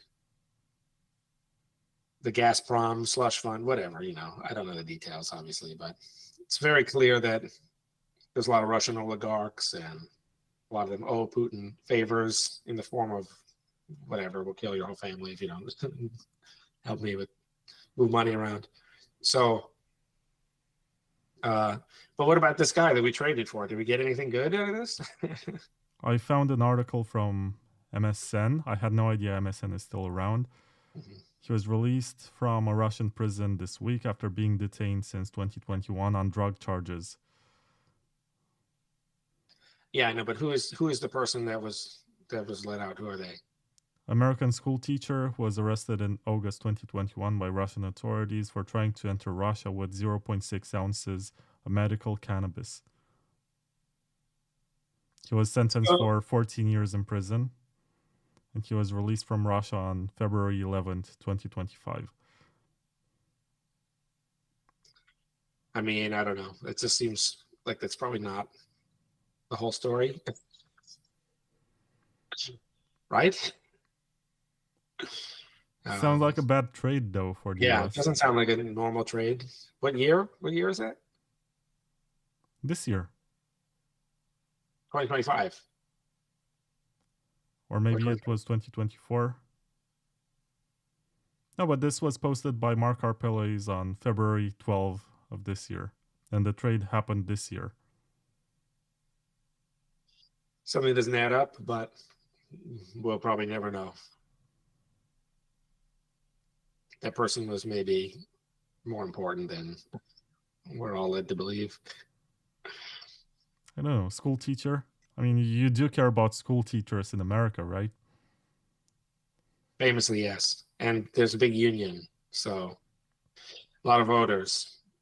You don't want to mess with school teachers. You don't want to mess with that union. It's very powerful. Yeah, it's a very powerful union.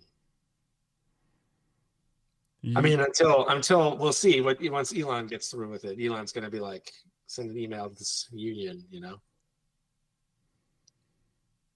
send an email to all the teachers, and then send an email to the union. What did you get done today? The union.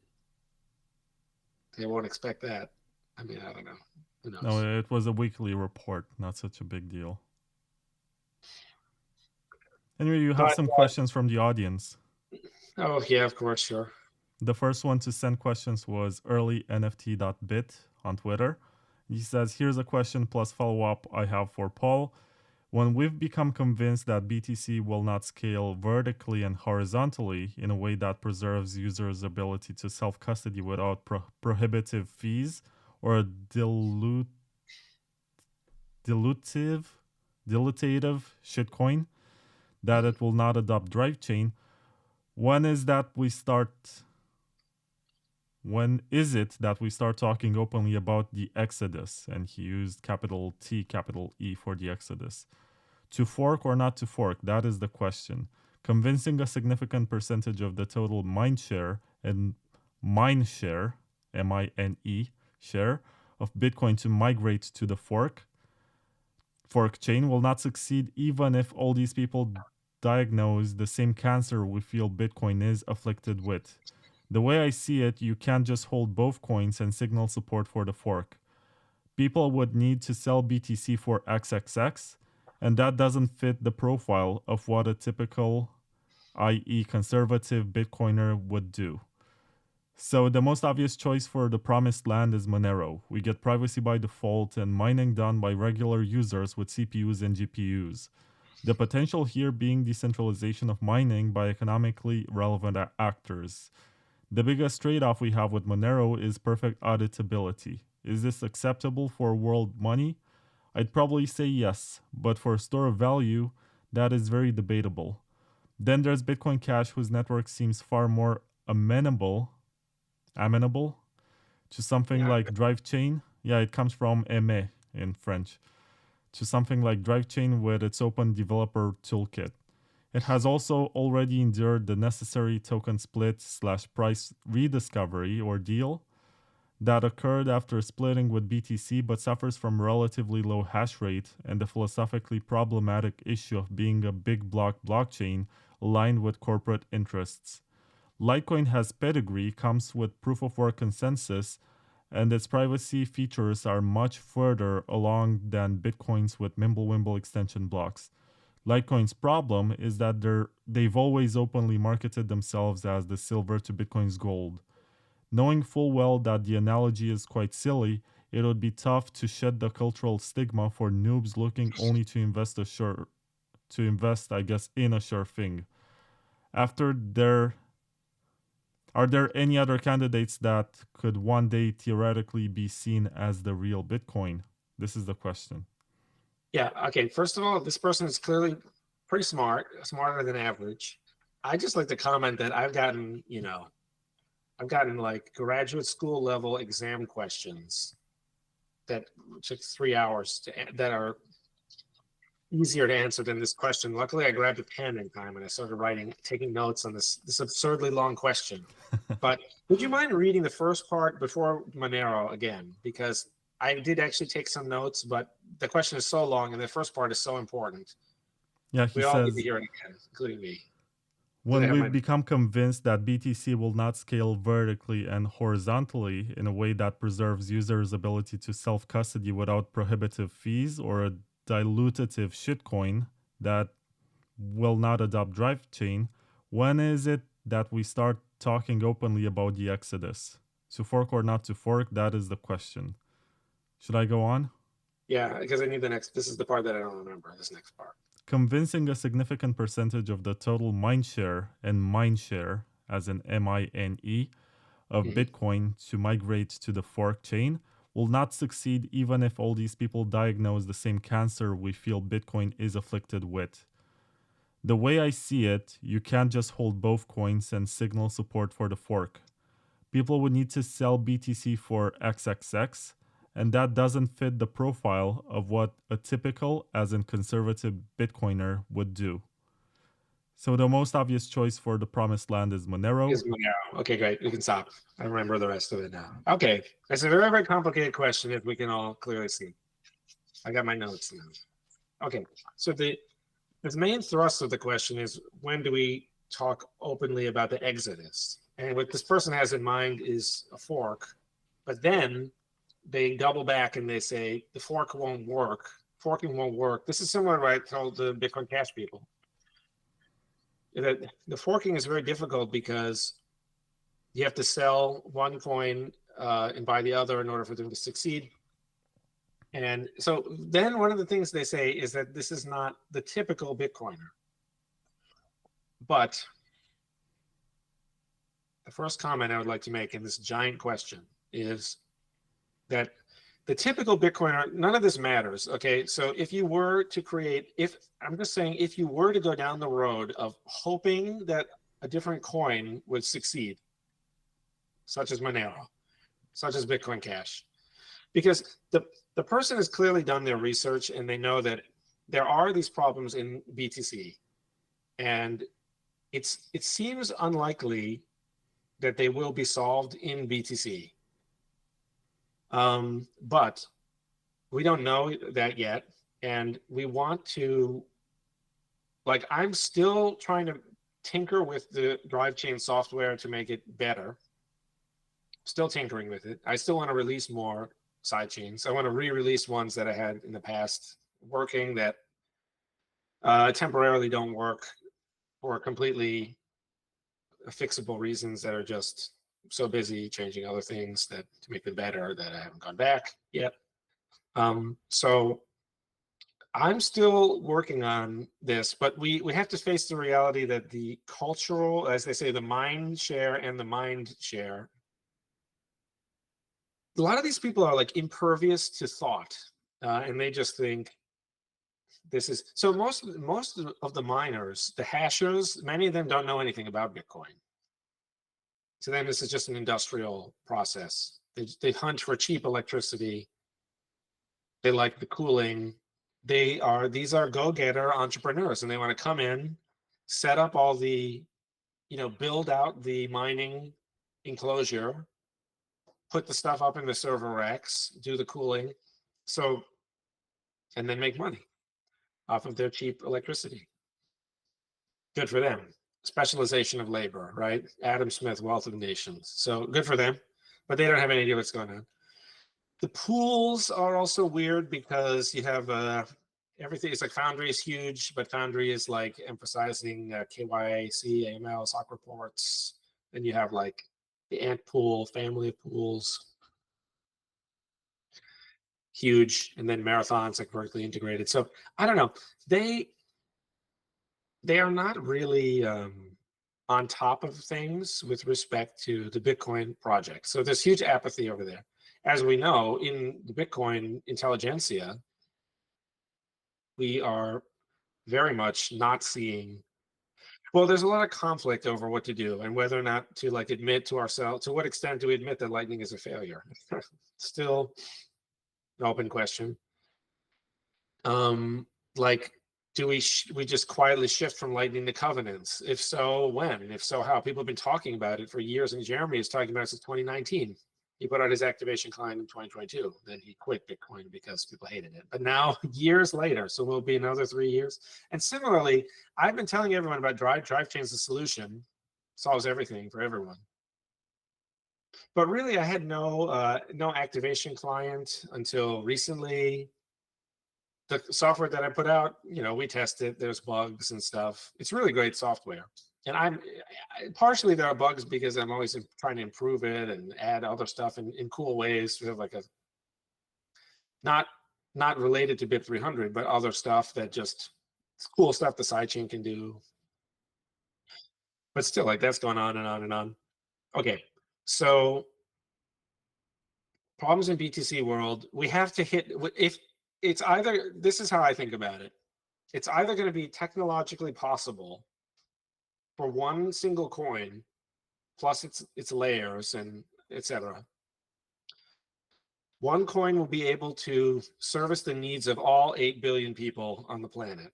Privacy, scalability, low fees, easy to use, secure. So that's either possible or it's not. Now, as someone who's basically a world-leading expert on this exact topic, it seems very clear to me that the answer is yes, that it'll be easy for one coin to do this in multiple different layers. I've written a lot about details. I have numbers for this, long arguments for this. I produced software that does this, in myself in some cases. So I bet that is possible. If that is possible, then it's just going to be about adoption. Like who gets adoption, which coin gets adoption, and it'll eventually reach a runaway network effect.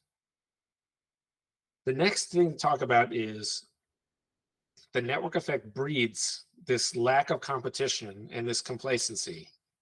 And so will we have something where it cycles? One coin gets really big, but then it becomes overconfident, which is exactly what BTC is doing. And then it gets replaced by something else. And then that thing gets replaced. I don't think so. I don't think people want that. I think people are aware that switching coins is expensive and undermines the whole project and all the successor coins. So I think people are aware of that. And I think this is why sidechains are the key, because sidechains are competition among the L2s. Each of the L2s is its own blockchain. And each of them is so different and independent from the others that you could have some serious competition internalized in that part of the scheme. You have different sidechains getting big, becoming complacent, then maybe being slowly replaced. Then it could cycle around. So that is what I think is the optimal model. It's better than all these other things. I think Monero is definitely getting a lot done in terms of real usage. So is Bitcoin Cash, I suppose. So is Litecoin. Litecoin is more used on Bitrefill than anything else, apparently, other than... No, it's BitPay. Oh, yeah. And that's the irony, because it's called BitPay, but the dominant currency being used for transactions is Litecoin. But on Bitrefill, Litecoin is more popular than Lightning. And what's interesting is that Bitrefill put a lot of money on the Lightning network. I think they were the first ones to open a 1 BTC Lightning channel. And they were some of the first to accept it, but it never really took off. So if you ask Sergey, who's the CEO, he's going to tell you that he's disappointed that even Dogecoin, I guess, has higher volumes. And he didn't have to invest any money into making Dogecoin big. You know, it just happened. Right. Okay, let me see. BCH, they're right about it's a low hash rate, and the lingering perception is, I don't know, being like the corporate interests. Litecoin, it's true, the silver to gold, I mean, that is silly. So this person is smart. Okay, where's my other notes here? Okay, Monero, it doesn't matter to have individual people mine, and mining decentralization is like a poorly formulated concept that doesn't really make any sense. If you try to unpack it, you never discover anything. Mining already is ruthless, something where it's a specialist thing. It's not a generalist thing. So everyone can run a node, but not everyone can mine. Only the elite frontier. If you mine, you will be competing against other miners. And proof of work, the competition will be brutal. And in 10 years, in 20 years, only the elite people will be mining. Just like if you want to do anything else in life, if you want to, if you want to make furniture, or you want to be a musician or something professionally, you're gonna have to compete against the state of the art. If you're gonna be a retailer, you have to compete with Amazon or work with them. So it's just not true that that you need everyone to run a node, and excuse me, it's not true that you need everyone to run mining node. And the CPU, none of that makes any difference. So I don't know. This is a very, very long question. So, but I think the issues are, you don't, okay, they had this idea of, what about the typical Bitcoiner?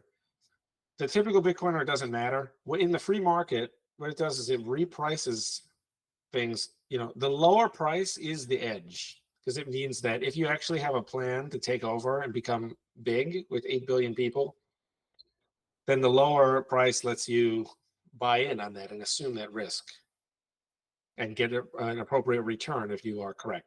So the key thing is not to appease regular, excuse me.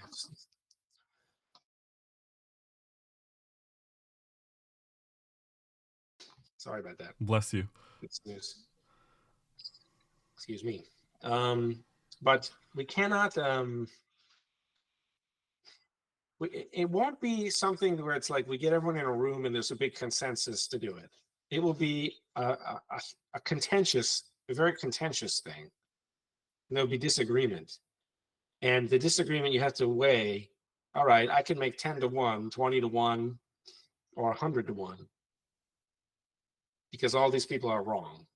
And so the real issue is, how do you get the idea into a format where the competitor coin is going to prevail at a speed that is too rapid for BTC to admit that it made a mistake and then copy what you are doing. So you need some kind of advantage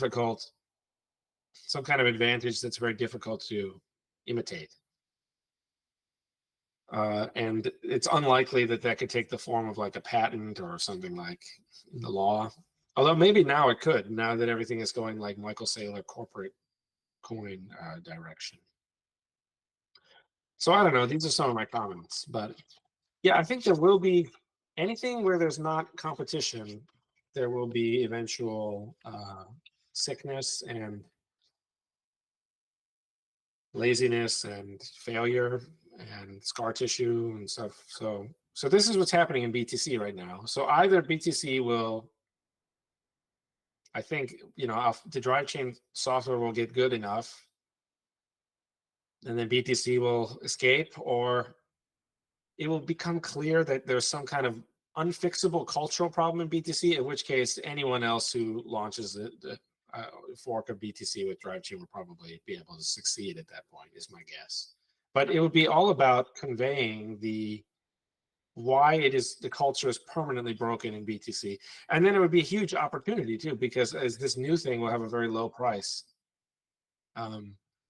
relative to the $100,000 per BTC or something. So this would be like a crazy opportunity to do it again, what happened with Bitcoin the first time.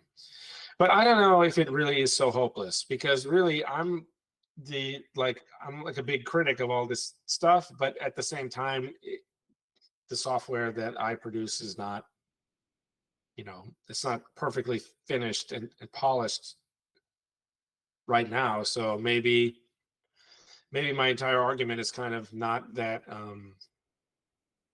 it's not that persuasive, because I don't really have a genuine alternative, even though I have written down what the alternative would be more than 10 years ago and made all kinds of talks about it. Maybe that doesn't matter, because you need to have the actual software be out before anyone takes you seriously. Anyone who said that. So that was a really, really long question. I hope that whoever answered that managed to stick around and get something out of that answer. I tried to do the decent job at it. That was a long question. I don't know. Hopefully we didn't scare. Everyone else is scared off now. Everyone else is like, what the heck? What the heck is this about now? Yeah, you have another one from 486.og who says, how do you quantify whether something is decentralized or not? I wrote a whole paper about that in September of 2015 called Measuring Decentralization. And the argument for measuring decentralization of cryptocurrency is that it is the cost of the option to spin up a new full node. So that is how I measured the decentralization of individual cryptocurrency in this particular context. In general, the decentralization, I do think it is more of a relational or game theoretic thing, where it depends on who are the people involved and what can they do to each other. And that's in the sense of BitTorrent is decentralized, because normally what you would do is download a file from a server. But with BitTorrent, it doesn't work like that at all. Everyone just shares. Someone has the file. So anyone who has the file is a seeder, and then the other people leech. And then as soon as you're done leeching, you become a seeder. So decentralization could be measured in a completely different way, depending on what, if you were going to measure, there's lots and lots of different things that are totally unrelated to cryptocurrency. You could measure, how centralized is this management structure? Has nothing to do with, there's no full nodes there, has nothing to do with it. So it'd be a completely different type of problem. So that was my answer for how do you measure decentralization of the cryptocurrency. The answer, I wrote a different essay in, I think, January 2017, and it's called The Mirage of Miner Centralization. And that is why I wrote that article, which is that there is no real definition. You can try to find one, but really you could say something like the minimum viable mining size or something, but you really can't find one. And then if you look at my response to Peter Todd, Peter tries to critique Drivechain as if it had an effect on miner centralization, but in the process, he comes up with multiple, I think many, many different overlapping definitions of miner centralization, all of which contradict each other. So it's just a kind of lazy, it's a kind of, no one has had the self-discipline to actually construct the measurement, so except for me. So in the case of the node cost, it's very tangible and very measurable, very tractable. With mining centralization, it's not, and so that's why I say it doesn't exist as a concept. You know what I mean? Like if you said what's height or what's weight or what's arm strength, you could measure people's bench press or how many push-ups they could do. You could average all those things. It's called latent variable statistics. But with mining centralization, these people don't agree. And what a lot of people do is they put up the pie chart with the pools, which totally misses the point, because the pool, you can switch pools easily. It's easy to spin up a new pool. The pools live and die based on their brand, which they have to protect. So someone could have a better brand. If you could have, so let me give you one example of where the pie chart thing totally breaks down. Someone starts the world's greatest pool. Okay, it's called Roger Ver Pool or something, you know? And it's perfectly fair, and it charges the lowest possible fees, and it does everything right. And then everyone else creates these terrible pools called, we'll call them a theft pool. Theft pool 1 through 9. And these pools just steal all the money, you know, and they try to reorg the blockchain. And they do everything wrong. And on day one, everyone has 10% of the hash rate. But you have one pool that does everything right and another pool that does everything wrong. And then you press play and then you come back in 2 months. Well, everyone will be, you know, the pool that does everything right will now have a very high percent. Everyone's going to leave those terrible pools. So it looks like something has gotten worse because the pie chart looks worse. But who cares? It doesn't make any difference. You know, the relevant issue is whether or not there are errors in the system that get corrected. The whole relevant issue of, you know, separation of powers, involving more than one person, this has all been about transparency in the past. That you don't want some king who can just decide, oh, the law is this, and we decide to execute you for treason. Because I get to decide if it was treason or not, and I get to make up the law because I'm the king. I can do whatever I want, and or I'm the secret police. That's the whole point. It's just a secret police. So getting it out in front of a lot of people, saying you got to write down the law first, then you got to charge someone. The people arresting you, the police, they are not the ones who decide if you're guilty or not, and the person, the judge, who decides whether or not everyone's following the procedure, they are not the person that decide if you are. You separate it among all these people so it's really transparent what's happening. That is when decentralization is invoked. In the case of Bitcoin, the decentralization is invoked because of a very tangible issue where, like, you had Liberty Reserve, you had the server, e-gold, Liberty Reserve. They would just seize the server, the adversary would seize the server, and then everyone's money would be deleted. So that was a single point of failure that was explicitly, you know, caused to fail. So that's why and Satoshi didn't even use the word decentralized, you know, he used peer-to-peer. Because the issue was that instead of having one server that was the source of truth and you connect to Liberty Reserve or whatever, you'd have peer-to-peer. Every single node was an equal peer. And if 99% of them were eliminated somehow, and there's only 1 or 2 nodes left, they could regenerate the whole network.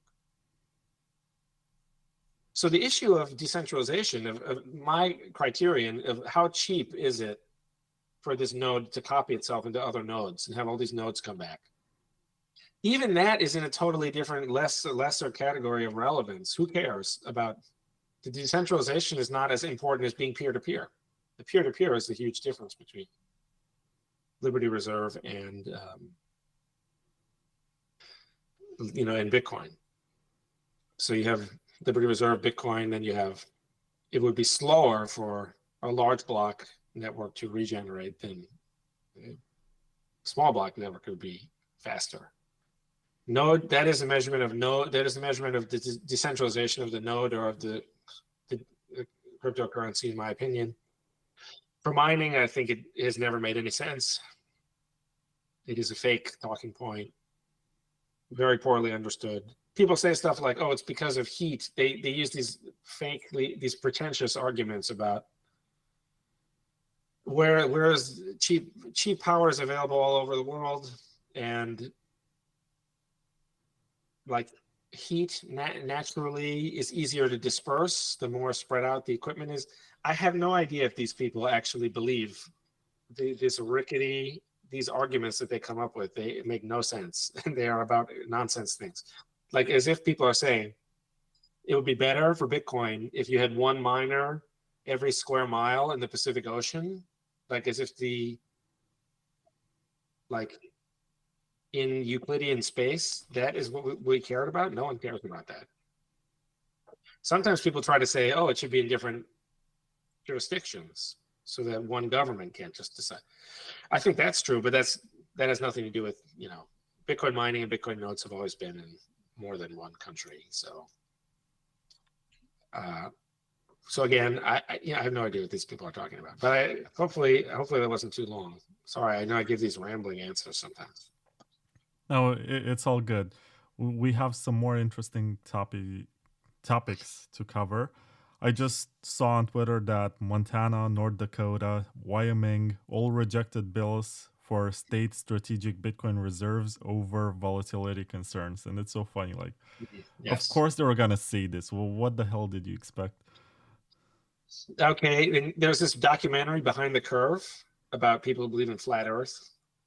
And they have a convention at some point, and it reminds you of a Bitcoin convention. And there's a part where the person says, how long do you think until flat Earth is taught in schools alongside globe Earth theory? And then the person on stage is like, I think it could be as early as next year. And everyone cheers. And it's like, yeah, that's how we sound with our stupid BS. Unfortunately, the culture has shifted.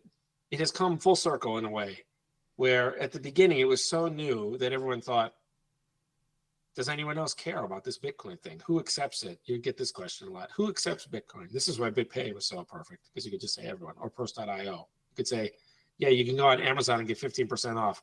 How do you like that? Yeah, that's who accepts it, So that would shut people up. But we've had a lot of progress, and now we've turned back, because now people no longer care about why is Bitcoin good. Instead, they just care about who else can we trick into buying this. Can we get the state? Who else likes it? It's pure social proof, Does Wyoming does the state of whatever like it? And they do it over volatility concerns, but really I think there's so much to say, but probably the states should buy a little bit of Bitcoin, because they don't, no offense, what are they doing that's so important, compared to most of what they do is a waste of time, of course. And they have a huge portfolio of US dollars because they have tax revenue that's coming in. So why not diversify? They own land. If these states want to build a giant, they could be like Norway or Alaska. They have this giant slush fund, if they want, if that's what they want to do. But of course, I don't think people really care about that. What people want is the legitimization of Bitcoin. They want to be able to say, look, this really important person thinks Bitcoin is a good idea. That's what they want to say. All these people doubted me for years, but the governor of whatever says that, the governor of Indiana says that Bitcoin is a good idea. Sort of defeats the purpose, right? It does. I had Eric Voskill on the show on Friday night, and he was very adamant about the fact that it's really pointless. Bitcoin cannot compete with the fiat system if it becomes white market money. You need it to become the sort of payment system that you use when your government hates you. And if that use case is no longer part of the plan or is no longer popular, it's just gonna die. Yeah, I think he is mostly correct. There's a lot to unpack there, but basically, if this is, ironically, a similar argument was used against the unlimited block size. Adam Beck and people would say, if there's only one server, they took it to an extreme case. And they said, if the cost of running a full node is so high that only one or two people can afford it, then it's very similar to Venmo. And where, you know, only a few people can run a Venmo node or a Visa node. They kind of took it really, really far. But But anyway, if you look back on Adam Back's point of view, I think at one point he was advocating for 32 megabytes or something. right. Well, yeah, I don't think. What I was trying to say was, if in a world where every Bitcoin transaction like is sort of, for lack of a better word, I don't know how Eric would have put it, but like if in a world where they're all like legally, they're all legal, they all go through, they can all go through a court. So ironically, this also became like Craig's point of view, CSW, like that a court, if the source of if Bitcoin's source of truth is downstream from a court or a government, then it's in the same category as Venmo, and it can't possibly win because all this proof of work stuff, all this node validation stuff is an unbelievable amount of overhead, a source of risk. And so you can't win in that direction. So in that sense, Eric is 100% correct. It has to be something that where the tables are turned, and the court says this or the government says this, the blockchain says something else, and the blockchain wins. So I think where I would expand on it a little is to say the black market is very big, but it doesn't matter. Like you have a certain piece of money that it works in black market transactions and the white market, and then another type of money that only works with the white market transactions. Then eventually the network effects will favor the black market money, or what I should say, the double. Did that make any sense? I was trying to say that, you know, you have two types of money. Even if you never break the law and you don't know anyone who would ever break the law, and you would never go out with anyone who, you know, would break the law, and everyone you've known for 1,000 years, and you go to the same Bible study together, and etc. You're still trying to figure out which money should I use. Well, maybe some of my friends have friends who have a trading partner who will break the law at some point.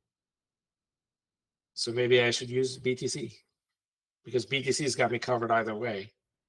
Whereas the fiat, the central bank digital currency, is only in the one market. So that's the idea. I hope that made some sense. I don't know if that answered anyone's question. Did it? I forgot what the question was at this point. I hope we answered it though. No, it's all good. There is a request by Bkashi that we role-play the argument for the market has decided in regards to BTC and BCH. Where I tell you know, what's the point of talking about BCH anymore, because it's been, how long has it been? 8 years? And it seems like the market prefers BTC over BCH. So this is the real Bitcoin. The other one has failed. Why do you even bother to still run it? Which side am I supposed to be taking? My point of view is that I don't know what it is anymore on the list, but it's like number 20 something. So that's low. And my conception is that BTC is number one, and it's been consistently number one. And so BTC is like, if you're here to win and you want to team up, and you know that teaming up involves some compromise, the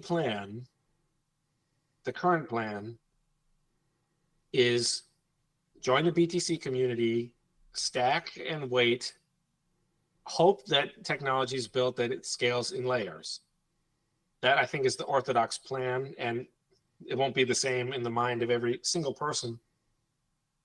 But that's the orthodox plan, is to wait. And there's a lot of evidence for that. Like, I'm a huge advocate of this thing, but you know, I was sort of building it. I don't think I've been, you know, building it at the fastest possible speed I could, if my life depended on it.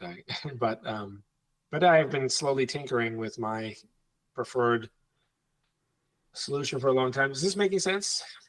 Like No, I'm saying, that's go the on. official plan is the BTC, and then the opposition plan is like Ethereum, and these other things are like third-party candidates, and they should either bring the heat to the opposition ETH, or they should make some kind of argument for why they should be the new opposition. I think like something like Solana is probably sort of like in that category, where they're trying to say, listen, we're very similar to ETH. We completely give up on, I don't want to say give up, but what they say is we push the envelope on decentralization. We push that back towards centralization to a very high degree because, you know, what's Ethereum been doing? And we already, compared to Bitcoin, Ethereum is already the centralized one. So this is how I see the world. Possibly totally mistaken, but my view is there's the orthodox number one. There is like an opposition party. We do have frothy competition. We have new people come in and try their thing. It is very difficult to make an argument that says we tried a thing in 2017. We have been declining in market share in terms of the market cap ever since. Certainly, you can make any kind of argument you want after that point. And I think Monero people would. They would say, listen, we have real traction among the real dark web. Those are the real users. Everything else is fake. Everything else is easy come, easy go. But still, it's tough. It's very tough to make that. With Ethereum, you could point to the fees and you could say, like, the fee-paying users have been increasing on a logarithmic scale. Fees on ETH relative to BTC have been increasing on a geometric scale consistently year after year. So we have more and more actual users. But my point of view is still that there's like an orthodox thing, and then there's an opposition to compete with it. And then this other stuff is kind of almost illegitimate competition because it's just a distraction. Because what are you going to do? This is exactly what happened with BCH, where you joined BCH and then BSV people split off, and then BABC split off, and now so. And this is what happens in the Libertarian Party. You have the Libertarian Party, then you have different flavors of liberty. You have whatever, anarcho-primitivist, whatever. You have this, you have anarchists, and then people can't agree, and then it becomes a farce. Whereas the smart thing to do is form your group, figure out what you have in common that you can agree on. And Free Ross is a perfect example of this. And then pitch it to the two major people and say, we'd like to win something. We'd like to get what we want. We'd like to get something that we want. And yeah, Trump came to the libertarian thing and they had the Free Ross signs. It was in his speech. Trump read from that article that person had written about how Trump 2016 had sort of inadvertently been a very libertarian candidate. And then Trump, he sort of thought about, well, actually what I want is overlaps substantially with you know, what these people want. And then I bet every libertarian voted for Trump. I mean, that's not true. Of course, some voted for the libertarian candidate. But what I meant to say is, you had a situation before, like there was a 5% Gary Johnson vote at one point, you know? So you had this, in a race that was really close, the Libertarian Party could take 3-5%. I may be totally wrong about this. I'd never actually looked this up. This is very interesting. We can look this up in real time. Look up what percentage of the vote did the Libertarian Party get in this most recent election. I think we can confidently predict it would be much lower than in past years. But maybe I'm totally wrong about this. I would be shocked. I would want to know, who are these libertarians who are voting to throw their vote away? But maybe there are many out there. My guess is that there's a 5% libertarian. My guess is that like 4% of it turned red. I could be totally wrong. I haven't looked. So the question which I'm formulating is, which percentage did the Libertarian Party gain in the 2024 U.S. presidential I think we elections? can just look it up. And We how can just does it look up compare with 2020 we can and just look up the results 2016? because I'm using I mean, Grok AI. there was a Gary Johnson in you know. Isn't it funny how, I mean, it's a little ironic that you look for the election results and they have all this stuff about the Associated Press calling that. Because, of course, they thought it would be disputed. But then it's like, it was totally undisputed, ironically. Okay, let's see. Can't see. It's not reported here. Let's see. We're going to wait. We're going to make everyone wait on the thing. This is how we roll here. Yeah, it's live. It's unpredictable. You come up with something and then we have to look it up. You know, let me plug We a don't have couple a Jamie. more We need to ads. have a Jamie, you know? We need to have a Jamie look it up. I can't find it. We gotta, Who's Jamie? From Joe Rogan. Just say, Jamie, look it up, and he looks it up. Before there was AI, you would hire an assistant to just do things for you. Okay. I was never that successful, you know, to afford to have an assistant. I still do everything by myself mostly. Okay, so it was 2% in 2024. This is higher than their 0.74% in 2020 and lower than their 3.28% in 2016. Can we get like a graph or whatever it is? Let me see here. I don't know if they, okay. I see this thing on AOL. 2016 and 2020 elections were the best in the party's history, but 2024 looks likely to fall far short. I don't know. That seems like it was written before the election. I don't know.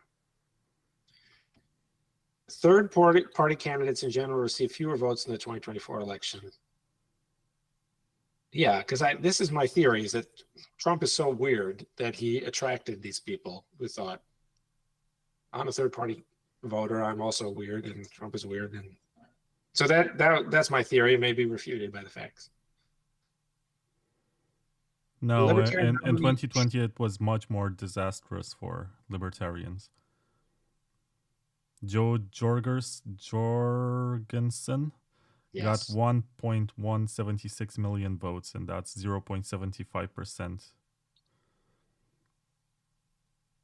Last year they got 2% of the votes with Chase Oliver. I think, though, this is a little bit, this is the part where I try to weasel out of being refuted. But what I was trying to say is Trump is so weird. But it is true, in the most recent election, he specifically went to the Libertarian Convention and campaigned. And I think that I get your point that he took some of the votes. I don't know what, like, you can go back to, so I don't know, like, is this actually the case that, let's see. I don't know. We should really like actually have the real numbers so that we know what the heck we're talking about here. But I would guess in 2016 also people, even though it wasn't, because Trump was such an outsider. So what I would really like to see is the three Trump elections versus and in particular, I would have thought the last one, because he's so explicitly, I've never heard of anyone, maybe this happened, but I've never heard of anyone go to the Libertarian Convention and ask for the vote and make an actual reasoned speech about it and say. So anyway, this is the idea, is that my logic is something like this, to bring it back to the coins. You know, you want Bitcoin Cash to work. Bcashy is here. He wants his thing. He wants Cash Fusion. He wants blocks that are large, but not too large. That's the same thing as wanting to get Ross out of jail. And the options are create your own political party that's the Free Ross Party and lose every election and never achieve your goal. Or try to figure out which of the two parties is primed for this. Get a lot of people involved, get signatures, go make signs and make it a part of the thing, the platform, and then of your community first. You start the Free Ross group, and then you provisionally back one side, and you say, we are backing you. We want you to Free Ross. We will give you our support. If you are elected, we expect you to Free Ross. If you are elected and then you don't Free Ross, we're going to pull our support immediately and vote for the other side in revenge. And we are going to do that until we get what we want. I think that's what most people do. Like in the UK, they have the pressure group, and they're originally like the log cabin Republicans, which was like gay rights for Don't Ask, Don't Tell was originally like a red leaning gay rights issue back in the day. I don't know exactly how it all shook out, but I think Bill Clinton promised to do that, and then he did not do it. And then I don't know if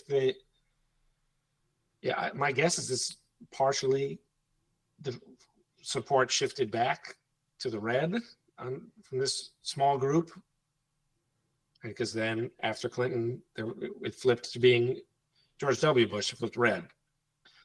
So this is a very long-winded analogy. I'm sure everyone's really tired of listening to all this, but that's my point of view, is that it's really difficult to make it work with the number 26 coin.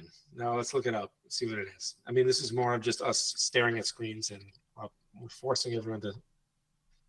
Okay, here we go. Where is it? It's 23. Okay, so I owe an apology, but it's hard to make it work with the number 23 coin. Slightly easier than 26, but I know that this argument is unsatisfying, because it's kind of like, what if everyone just agreed that it was a great idea and then it would just become the first? So it's sort of a little bit of a circular reasoning, but it's tough when you've had this thing and then what is it? So there's 6 billion. So you have 6 billion, and that's you're in 23rd place, 6 billion, which is of course nothing to sneeze at, but Dogecoin is 33 billion. It's in 8th place. Solana is 75 billion. It's in 6th place. Then you have, and then Ethereum is up there with 320 billion and Bitcoin is 1.8 trillion. So that's just how I see the world. Now, maybe he has something he wants to say. Is he saying stuff in the comments? And he's saying, maybe there's a bunch of stuff that I'm not seeing here, but that's, what did he want you to say? You're supposed to be defending Bitcoin Cash now? Is that what's happening? Yeah. So wait, I'm scrolling. All right. You should look at the new UTXO-based DeFi and BCH. You'd be amazed what Bitcoin script can achieve. Well, I think it can achieve quite a bit. I believe that it can. I believe that it could do anything. Bitcoin could do anything. I'm, as an advocate of sidechains, I do think we should copy every altcoin, and we should copy all kinds of things. I definitely believe that you could do assets as UTXOs. I wrote a post called Bit Assets. I think it was in like 2018, hardly about that. So I do think we should shed a tier for all of the development that did not take place on BTC. BTC has become complacent and overconfident. Now they don't want to change anything. They're obsessed with not breaking it, so they won't add features. This is a mistake, because the features will slowly build up, like content's under pressure, and then eventually Bitcoin will have to either adopt a whole package of features or be replaced by something eventually. But the question is, how long is that going to take, and will BTC course correct before then? Very complex issue. But what else, though? Doesn't anyone have anything to say about? Of course, you don't want to form the Free Ross party, and even the Libertarian Party is too small. You form your group on your issue, but then you pledge the votes as a block to whichever of the two main candidates you think can get you what you want. And so I don't see how supporting number 23 coin is going to get you what you want, but maybe people don't buy my analogy. They don't think that it is like winning the election means that you get to Free Ross. But of course, on CoinMarketCap, you can coexist without being number one. But it's going to be tough because my point of view is eventually the one single coin will just keep expanding until it has 8 billion users, and then the others will be destroyed. Once it's done replacing fiat, it will start replacing the lowest cryptocurrency, the second lowest, the third lowest. They will still exist, of course, but they will be a little novelty, you know? And it'll be great. Hayek will be right about competition and money, but I think one thing that Hayek clearly got dead wrong was that the competition is frustrated by the network effects and the fact that the government prefers to collect seigniorage, inflation tax, other taxes. He's clearly like, I mean, maybe I should reread that book. It's been a while, Denationalization of Money, but he seems to just think, oh, governments declare a monopoly and then see it. But humans prefer to use the money that other people around them are using. That's like the government declares a language. But even if the government didn't declare a language, there would be one, wherever you went, there would be mainly one language that people, and then you say, oh, we should have different languages compete. And it's like, that's missing the point. Right? Because you can invent your own language. No one's stopping you, but that's not the point. You can learn Esperanto, right? Right. Which is exactly the one right. language that unites all the languages. It's a proof by contradiction, because even though it is easy to learn Esperanto, no one in practice, no one uses it. And so that's exactly the point, is that the language only has use if other people are using it. So it's the competition must take a different form. This is why I like sidechains, because you exchange everything at par. You have competing separate pieces of software. So, okay, Paul, but let's go back to your analogy, and I'm supposed to be the one defending BCH. Sure. When you describe the language that everyone speaks, you say lingua franca, and that's, it refers to French, which used to be the language to which everyone would default when they could not understand each other. But after the computer age, lingua franca became English. It's the reason why I speak English, because my parents bought me a computer and I had to learn how to operate it. And it seems like technological innovation can actually flip the priorities in terms of language. Absolutely. So French became complacent. It had the network effect. It had the intellectuals. It was the coolest language out there to learn. I don't think it was classy, just it's beautiful, computer. it's musical, but then the computer came along and boom, we all had to learn English. I don't think it was just the computer, but I think it changed. I mean, there was a time when the French was the official court language or whatever, the official philosopher language or something. English was like this vulgar commercial language. There was a time when it was Latin, right? There was a time when it was Latin within the Roman Empire. There was obviously a time before Latin was invented. So none of us really dispute any of those facts. That's so yeah, the hope is not zero. I would like to know exactly how do you now apply that analogy back? Because okay, where's the compute? That's exactly right. This is what you need to see, is some kind of huge thing that for some reason the French are not going to get into computers in time. And this whole other civilization is going to be massively producing this computer thing. And the French are just going to sleep on that. So that's what they're saying because they have UTXO DeFi. Yeah, I don't know. It was also funny when I interviewed John Carvalho alongside Eric Voskill. He was saying, Omni, previously Mastercoin, is so beautiful and it works so well. Too bad the base layer doesn't scale to use it because it makes some of the Ethereum stuff pointless.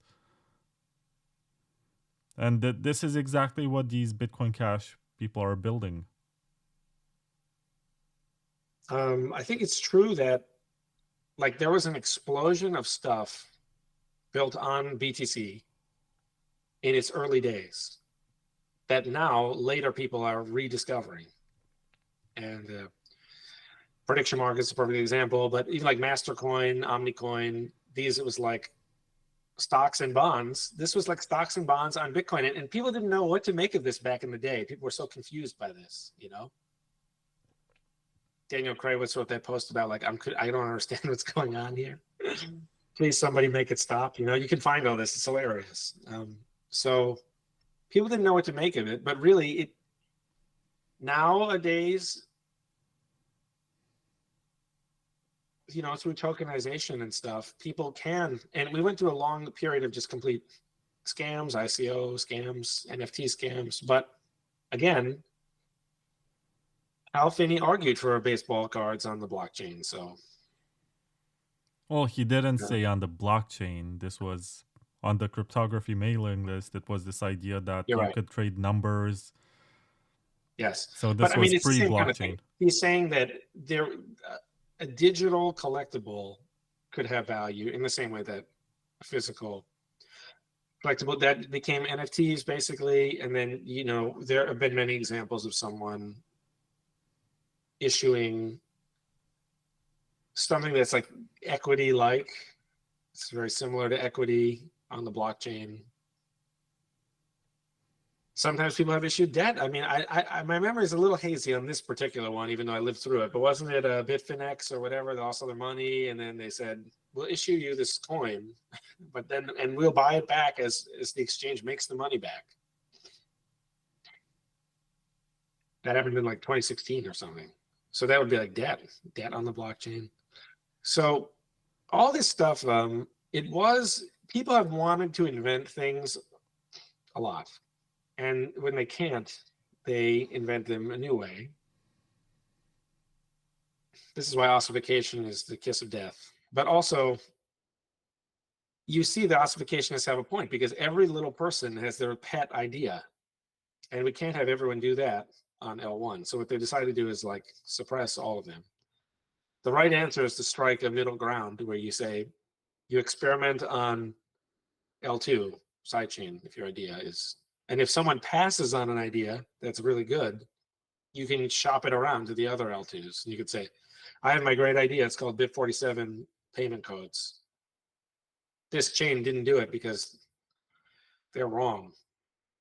You shop the idea around. There's multiple L2s. They're all trying to compete for users. They pick the best ideas and they ignore the bad ideas. So I sing the same old tune every time, but that's because it's been true the whole time and everyone else is really incorrect, my humble opinion. So it's true, Omni, all this stuff's invented on L1. L1 doesn't support it. It goes somewhere else. This is argument that actually there has been a lot of innovation. Because some people say there is no innovation and all this Ethereum is just a big scam and it's all fake, you know.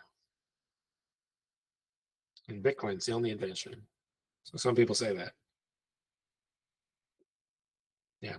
I was muted. So of course they even argued that TypeScript is superior and that simplicity is a much better programming language than Solidity or whatever it's called on Ethereum. But it goes back, do you remember seeing that clip from Steve Jobs where he gets asked by a nerd why he doesn't use some programming language? OpenDoc? Is this the OpenDoc thing? I think it's OpenDoc. Yeah. And he explains He's mad that he because builds from the user experience backwards, not from the technology stack. Right. I mean, I'm not saying that Bitcoin should be used this way, but there are some network effects in place. Like Ethereum has been around for how long? Almost 10 years. And there's so much cool stuff that was built on it. So the inventors of simplicity are a very unreliable source as to whether or not simplicity is a great idea. You know, we have a lot of wishful thinking, and I think the people who say that Bitcoin is already perfect, you know, that doesn't square with any of the facts. Well, I mean, why are people so interested in covenants now? Covenants, aka Lightning is fucked up. We need to we need to try something else because it's not going to work.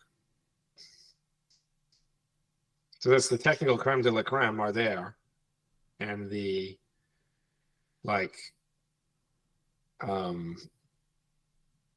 I mean, just look at all the different. You can look at they publish CVEs now, so you can look at the CVE disclosures. People are going to argue that before these bugs were fixed, it was perfect, and it's becoming more imperfect over time. Who knows? About CVs, I remember. So I don't know exactly why these CVs are reported much later than they get discovered. But I remember sitting at a table with a developer named Patrick who works on Dogecoin. And he was saying, oh my God, these Bitcoin Core guys are so annoying because they disclose stuff and I have to look it up and realize that this library has been unsafe for so many years and I have to fix it. It's just that all of these forks of Bitcoin need to keep up with Bitcoin Core. And if they forked off at one point and they're using something which is dated and has some vulnerabilities, right? They can be exploited. Yes, this is a source of tyranny of Bitcoin Core. They have a source of power as a result of keeping these secret, these CVEs secret. There's, of course, many sides to every story. This is partly why I did QSIF, the BIP300 soft fork, separate piece of software, because if you try to make your own activation client as a fork of Bitcoin Core, you have to do patch that, and then you have to do rebasing, where they can basically force you to do unpaid labor forever. And then if you don't want to do the rebasing and you don't want to do the patch set, then you have the CVEs. So they're very, very, very vicious people, and their motives are terrible, and no one should trust them. But we have to sort of put up with them. Because no one has constructed a good alternative. So it's really blame all the people making the alternatives also. But yeah, if you ask them, they say, oh, we have to wait to disclose the vulnerabilities because we have to wait for everyone to update, and we have to keep them a secret because otherwise they'll be exploited, and we're so great, and we have the purest motives of all, and Bitcoin Core is a meritocracy. That's what they would say. They would say if they're involved, then it's probably great, and if it's their organization, then it's a meritocracy. But if someone else is involved, then it's probably terrible, and if it's a different organization, then it's probably nefarious. Like LibBitcoin. Yeah, of course. Yeah. But that's human nature, of course. Did you read the John Dillon emails? Not really, but I already knew about that thing, that accusation. From what I had seen before, I wasn't that like, it's an ad hominem fallacy. Like, who cares? Who was someone hired by,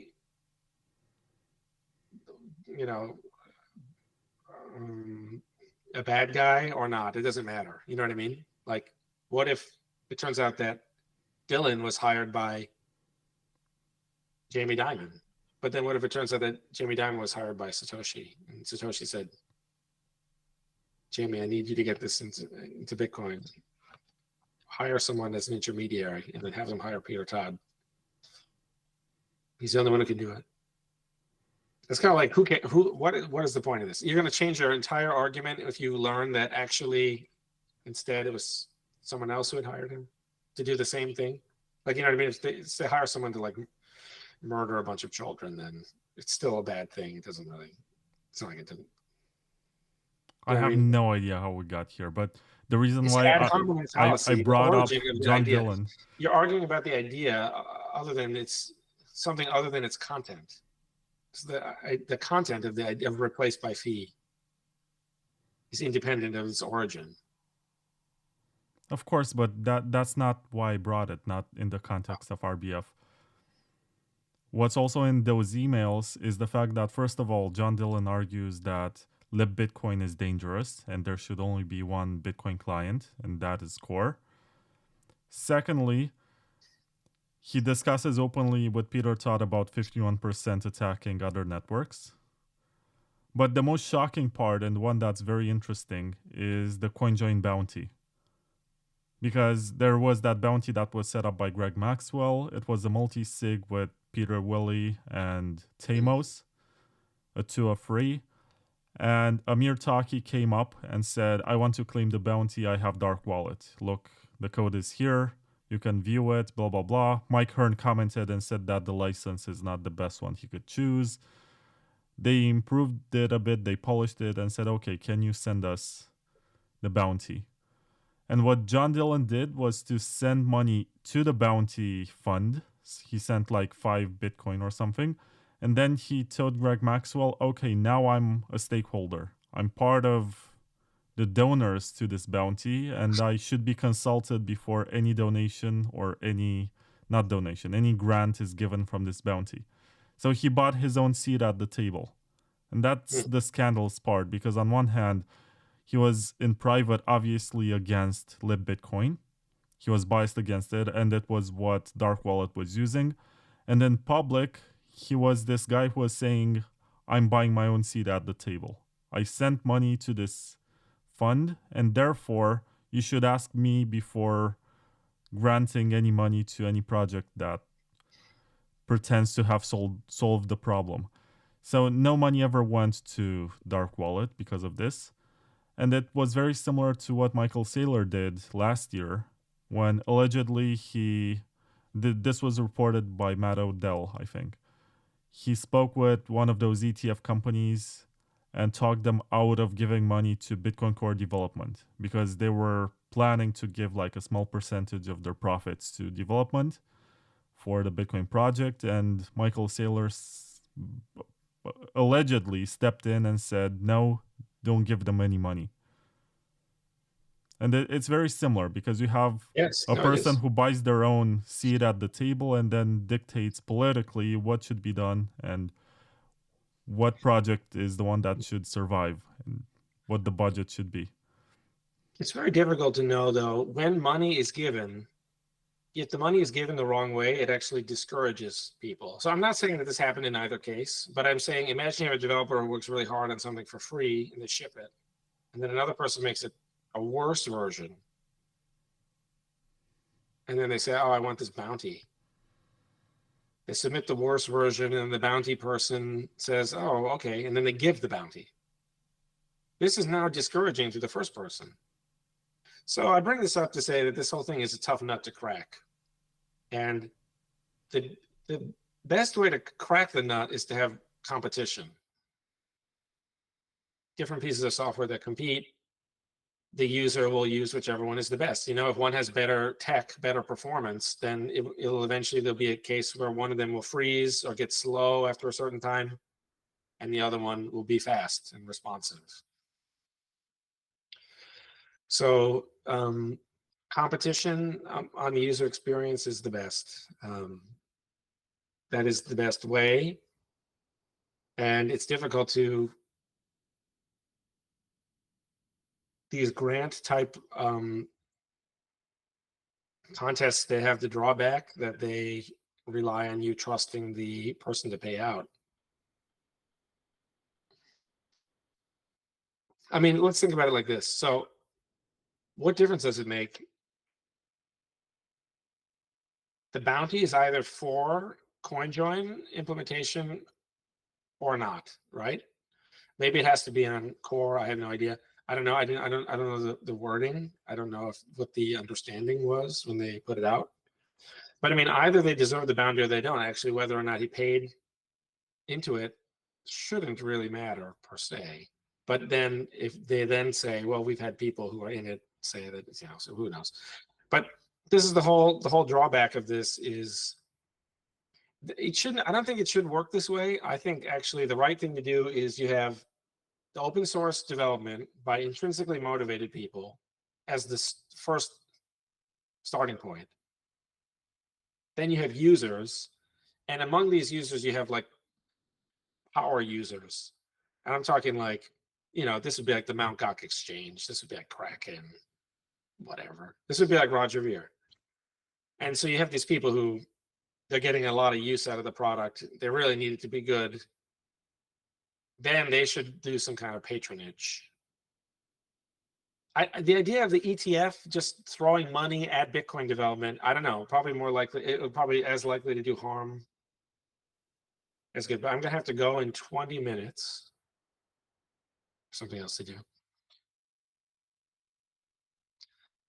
Only got 20 more minutes.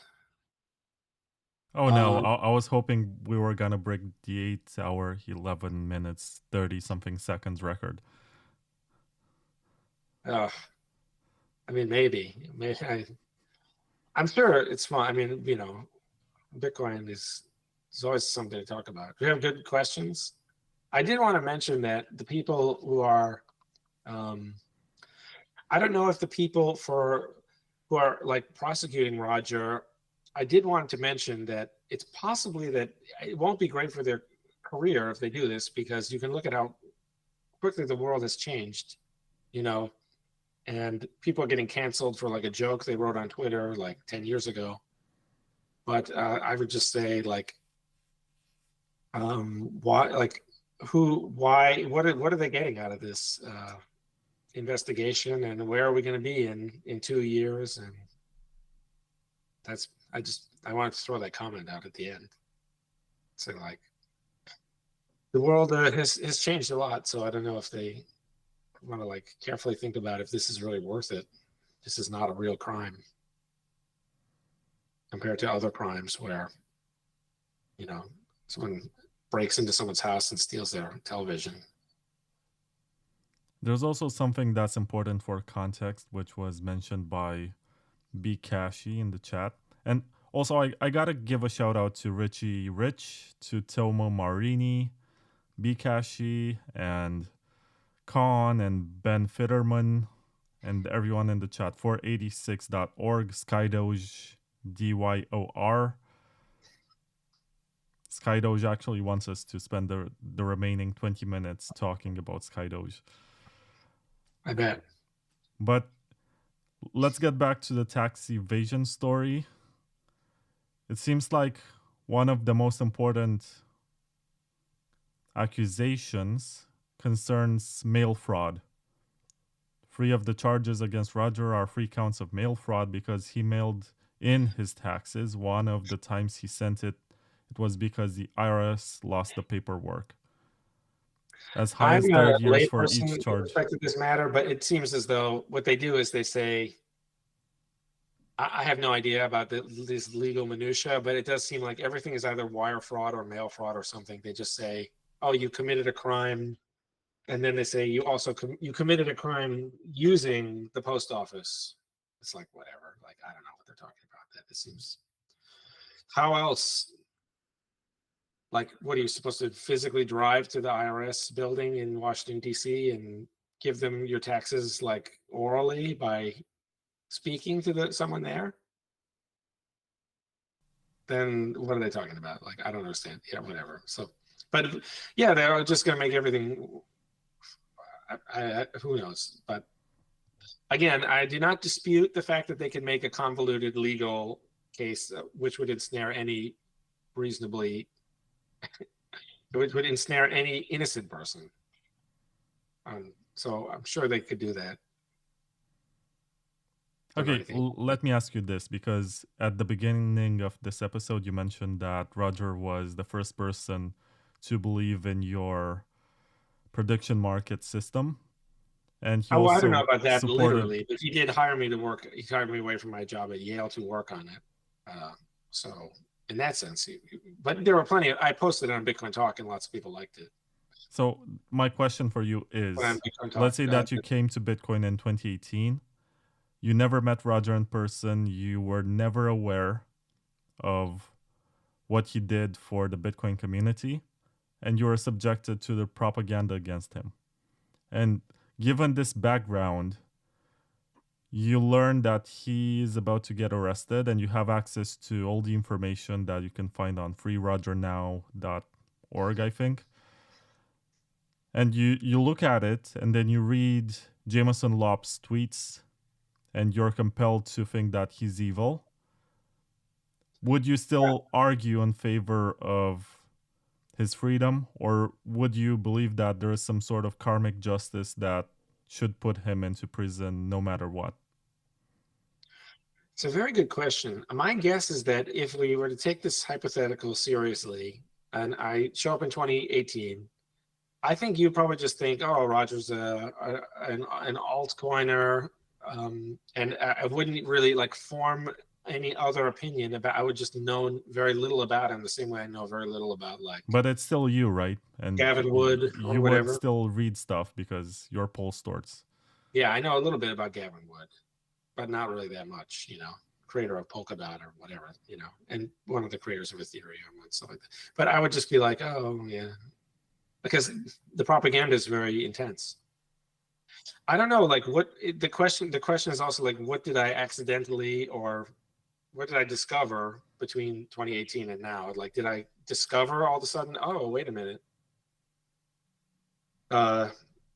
he was the first investor in whatever, BitInstant or whatever. I don't know. It's like weird. Like, I don't know what would have happened along the way, but I do think probably people just wouldn't know that much about him. That they would just not at all. And then would you still think that I do think that my opinion is colored, in fact, by, I mean, like I've known him for a long time. I think it's extremely unlikely that he didn't hire. He hires lawyers a lot. You know, he would have hired tax attorneys. He would know that he would know that it would be possible that he would be scrutinized. So he would do what they told him to do. So that a lot of my opinion is based on that. I think if I had never like met him in person and I find out about him like after the block size war, and I see Jameson's tweet, I think I probably would just kind of shrug and just think like, well, I don't know, maybe like, I don't know, maybe like play stupid games, win stupid prizes or some silly thing like that, not really knowing that much about it. I do think and I don't think that part of your hypothetical was, oh, look, you would look at the stuff at freeroger.org, but I think that people would not, the small blocker people who joined after 2018, they would not really read freeroger.org, and they would probably not really care. Even if they did read it, they would think, well, that's his point of view. Obviously he's going to say that because he is being accused of all this. It's very tough. What's the actual question? Is like, would I say that he should still be in jail? I don't. I personally think the exit tax is ridiculous and shameful, and I think it is the Berlin Wall. I think the government is entitled to make some kind of reasonable argument about like securing the border and like switching citizenship all the time so that they could have some exit tax. Our exit tax is clearly to deter people from, like, it is clearly to intimidate people and keep them in the country. It is not rational, and it is mean-spirited. The beatings will continue until morale improves. So it's like, I think it's shameful. Roger takes consent very seriously. He thinks these actions, the whole idea of taxation is not consensual to him. His tax dollars, if you're an American and you pay money, some of your tax dollars are being used to pay people at the IRS to enforce the tax law. Yeah, as Karl Marx used that phrase about manufacturing the tools of your own oppression or whatever. So if someone wants to leave, then, you know, we should be ashamed of how they don't want to hang out with us anymore. And we should be ashamed of that. And we should facilitate their departure in some way. Again, I do think, like, you know, there could be some tiny exit tax to reflect the, I mean, one thing would be like, are you going to reimburse people for like all the you used the roads this number of days, or you used the public school. I mean, so I mean, someone wanted to say, "How we paid for you to go to public school in California. Here's what a private school would have cost. Will you pay us for that now? Because now that you're not going to be paying taxes here." I would entertain some kind of weird argument, but overall, the exit tax that we have is, just a shakedown. I don't. So I think everyone should be able to come and go to whatever country they want. The more competition among countries, the better. The premise that, I mean, plenty of other countries do not do this, of course, right? You can be a UK expat. You just moved to Dubai. Then you don't have to pay U.S. tax. Of course, I understand World War II realities, atomic bomb, etc. The U.S. Navy is policing the oceans of the world to facilitate commerce.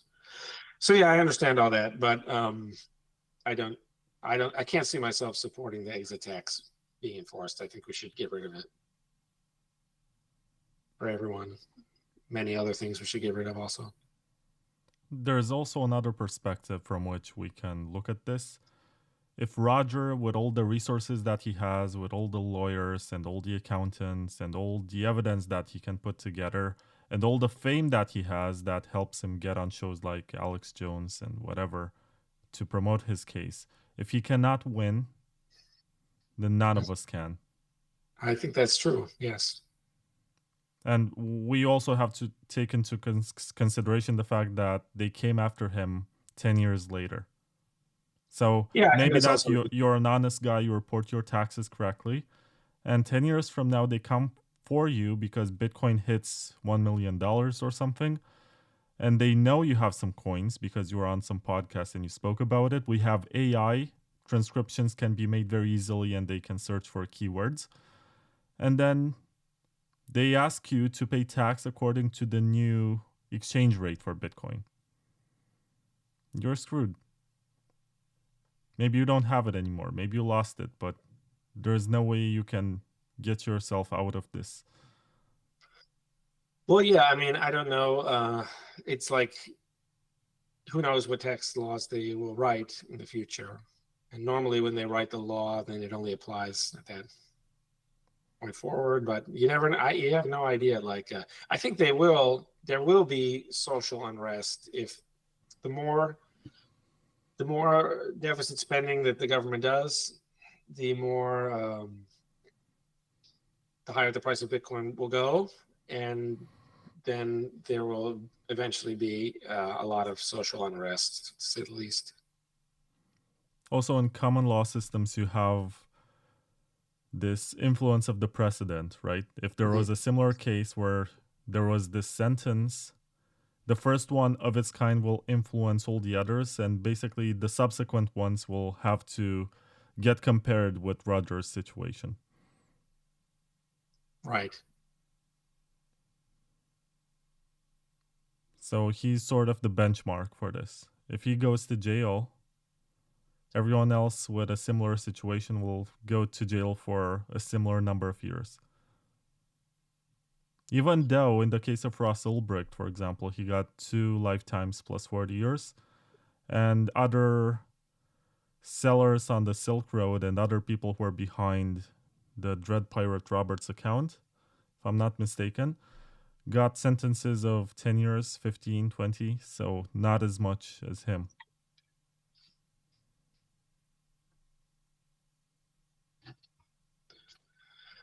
Yeah. Well, of course, a lot of it is like political, and a lot of it is, unfortunately, arbitrary. But I do think, well, we'll have to see. But plenty of places have a worse. They have a justice system that's much worse. So, but yeah, ours is also not great sometimes. Just who knows. It sort of sucks that after you decide to leave with dignity, you're put in a position where you have to say, yes, I promise I will come back to the US and work with entrepreneurs. I'm still young. I can still help the US Yeah. government, pay a lot of taxes. I can go back to my previous life, spend time with my family, and blah blah. It it's a bit painful because I know what kind of guy Roger is. He's very stubborn, and when he makes a decision, he doesn't really want to admit that he was wrong and go back to his previous life. In this position, it seems like he is under pressure basically, and if he doesn't want to go back to the US and doesn't concede or doesn't compromise, it might be much worse for him. So maybe after all, it turns out to be a scheme to get him back in the US and start companies and whatever. I don't know. I mean, like okay, if we were talking about the logistics of the pardon, like it would be like Trump likes to push this, like America is winning, pro-America, we love America, America's the best place now. Everything sucked before, but now that I'm in charge, America's so great. So if that's the marketing department's pitch, then I'm sure that Roger would play ball, even though it's a silly thing to do. But what are you going to do when they, So I think that, I mean, it's hard to know like exactly how this was initiated. Like who decided that this would be a case that they wanted to take. I don't know. And it really is the case that back in 2014, it's true that Bitcoin was worth whatever $100, but really there was like no market for it. I don't know. It's a very dishonest thing what they're trying to say, that, you know what I mean? Yeah, because also the tax laws have changed. It was difficult to label Bitcoin as anything back in the day. It became a commodity, I think, a year later or something, according to... I gotta look it up. I'm not sure what the CFTC... There's no way, there was no way to, as I was trying to make it clear in those stories, you would go to places, no one had any idea what it was. It was really... But I'm sure that those tax people made a very... I'm sure that they did something. I don't know. To me, it's baffling what exactly the argument is. As I tried to explain, the whole tax evasion is like someone secretly, when you involve many attorneys. I mean, I would like to know what the tax attorneys, if they're going to put out a statement or whatever with this, because they should explain how it came to be that someone came to them, paid a bunch of money, got legal advice, and now is in this problem. I think don't they owe everyone an explanation? Shouldn't they be going around doing damage control and going around to the different golf courses and restaurants and telling other clients that don't worry, you're not going to go to jail for 100 years? That's one question I have. I don't know. Maybe there's some explanation. Anyway, I have to go now. Yeah, I'm really sorry that you have to go, Paul. I'm gonna put your Pepe on the screen once again. If you want your own, these are basically numbered. So this is number 9. You're a single-digit Pepe, Paul. You're one of the OGs. If you want one of these, my girlfriend can make them. So message her. Special thanks to the sponsors. Thank you, Layer 2 Labs, for being a long-time sponsor of the show. Once again, Sideshift.ai, Hodling.ch. These guys are experts in self-custody. If you need anything specialized, like a company buying Bitcoin, go to them. They're based in Switzerland. They offer pretty good privacy. Bitcoin.com news, Citrea, no ones, I didn't mention them, but they're pretty cool. They are this peer-to-peer exchange that is trying to empower the global south. Check them out. You can actually make some money and help some other people in Nigeria or something make more money. And yeah, thank you very much, guys, for tuning in. Thank you, Skydoge, for being the most active person in the chat. posting a lot Thank of you, emojis. And happy birthday also. Thank you. My birthday is in 2.5 hours. As in midnight, you know. That's not exactly when I was born. And I wanted to say something else before you wish me happy birthday. Oh, also thank you to Cryptax. Is that what his name is? Yes, he's great. The mysterious guy behind the project. He's a connoisseur of Supras. I interacted with him a few times. He's very good at cars. He's a big car guy. And don't buy a Tesla, Paul. Don't buy a Tesla. No? Resist the temptation. I want the self-driving. Yeah, so that's exactly why you shouldn't get it. They're going to hack my self-driving and drive me off a cliff. Exactly. You're too important. I hear it's a very Get a safe driver. All right. I'll just Uber everywhere. Okay, well, I have to go, but this has been fun. Thank you very much, Thanks Paul, a and lot. thanks everyone for listening. Bye. Bye. Free Roger.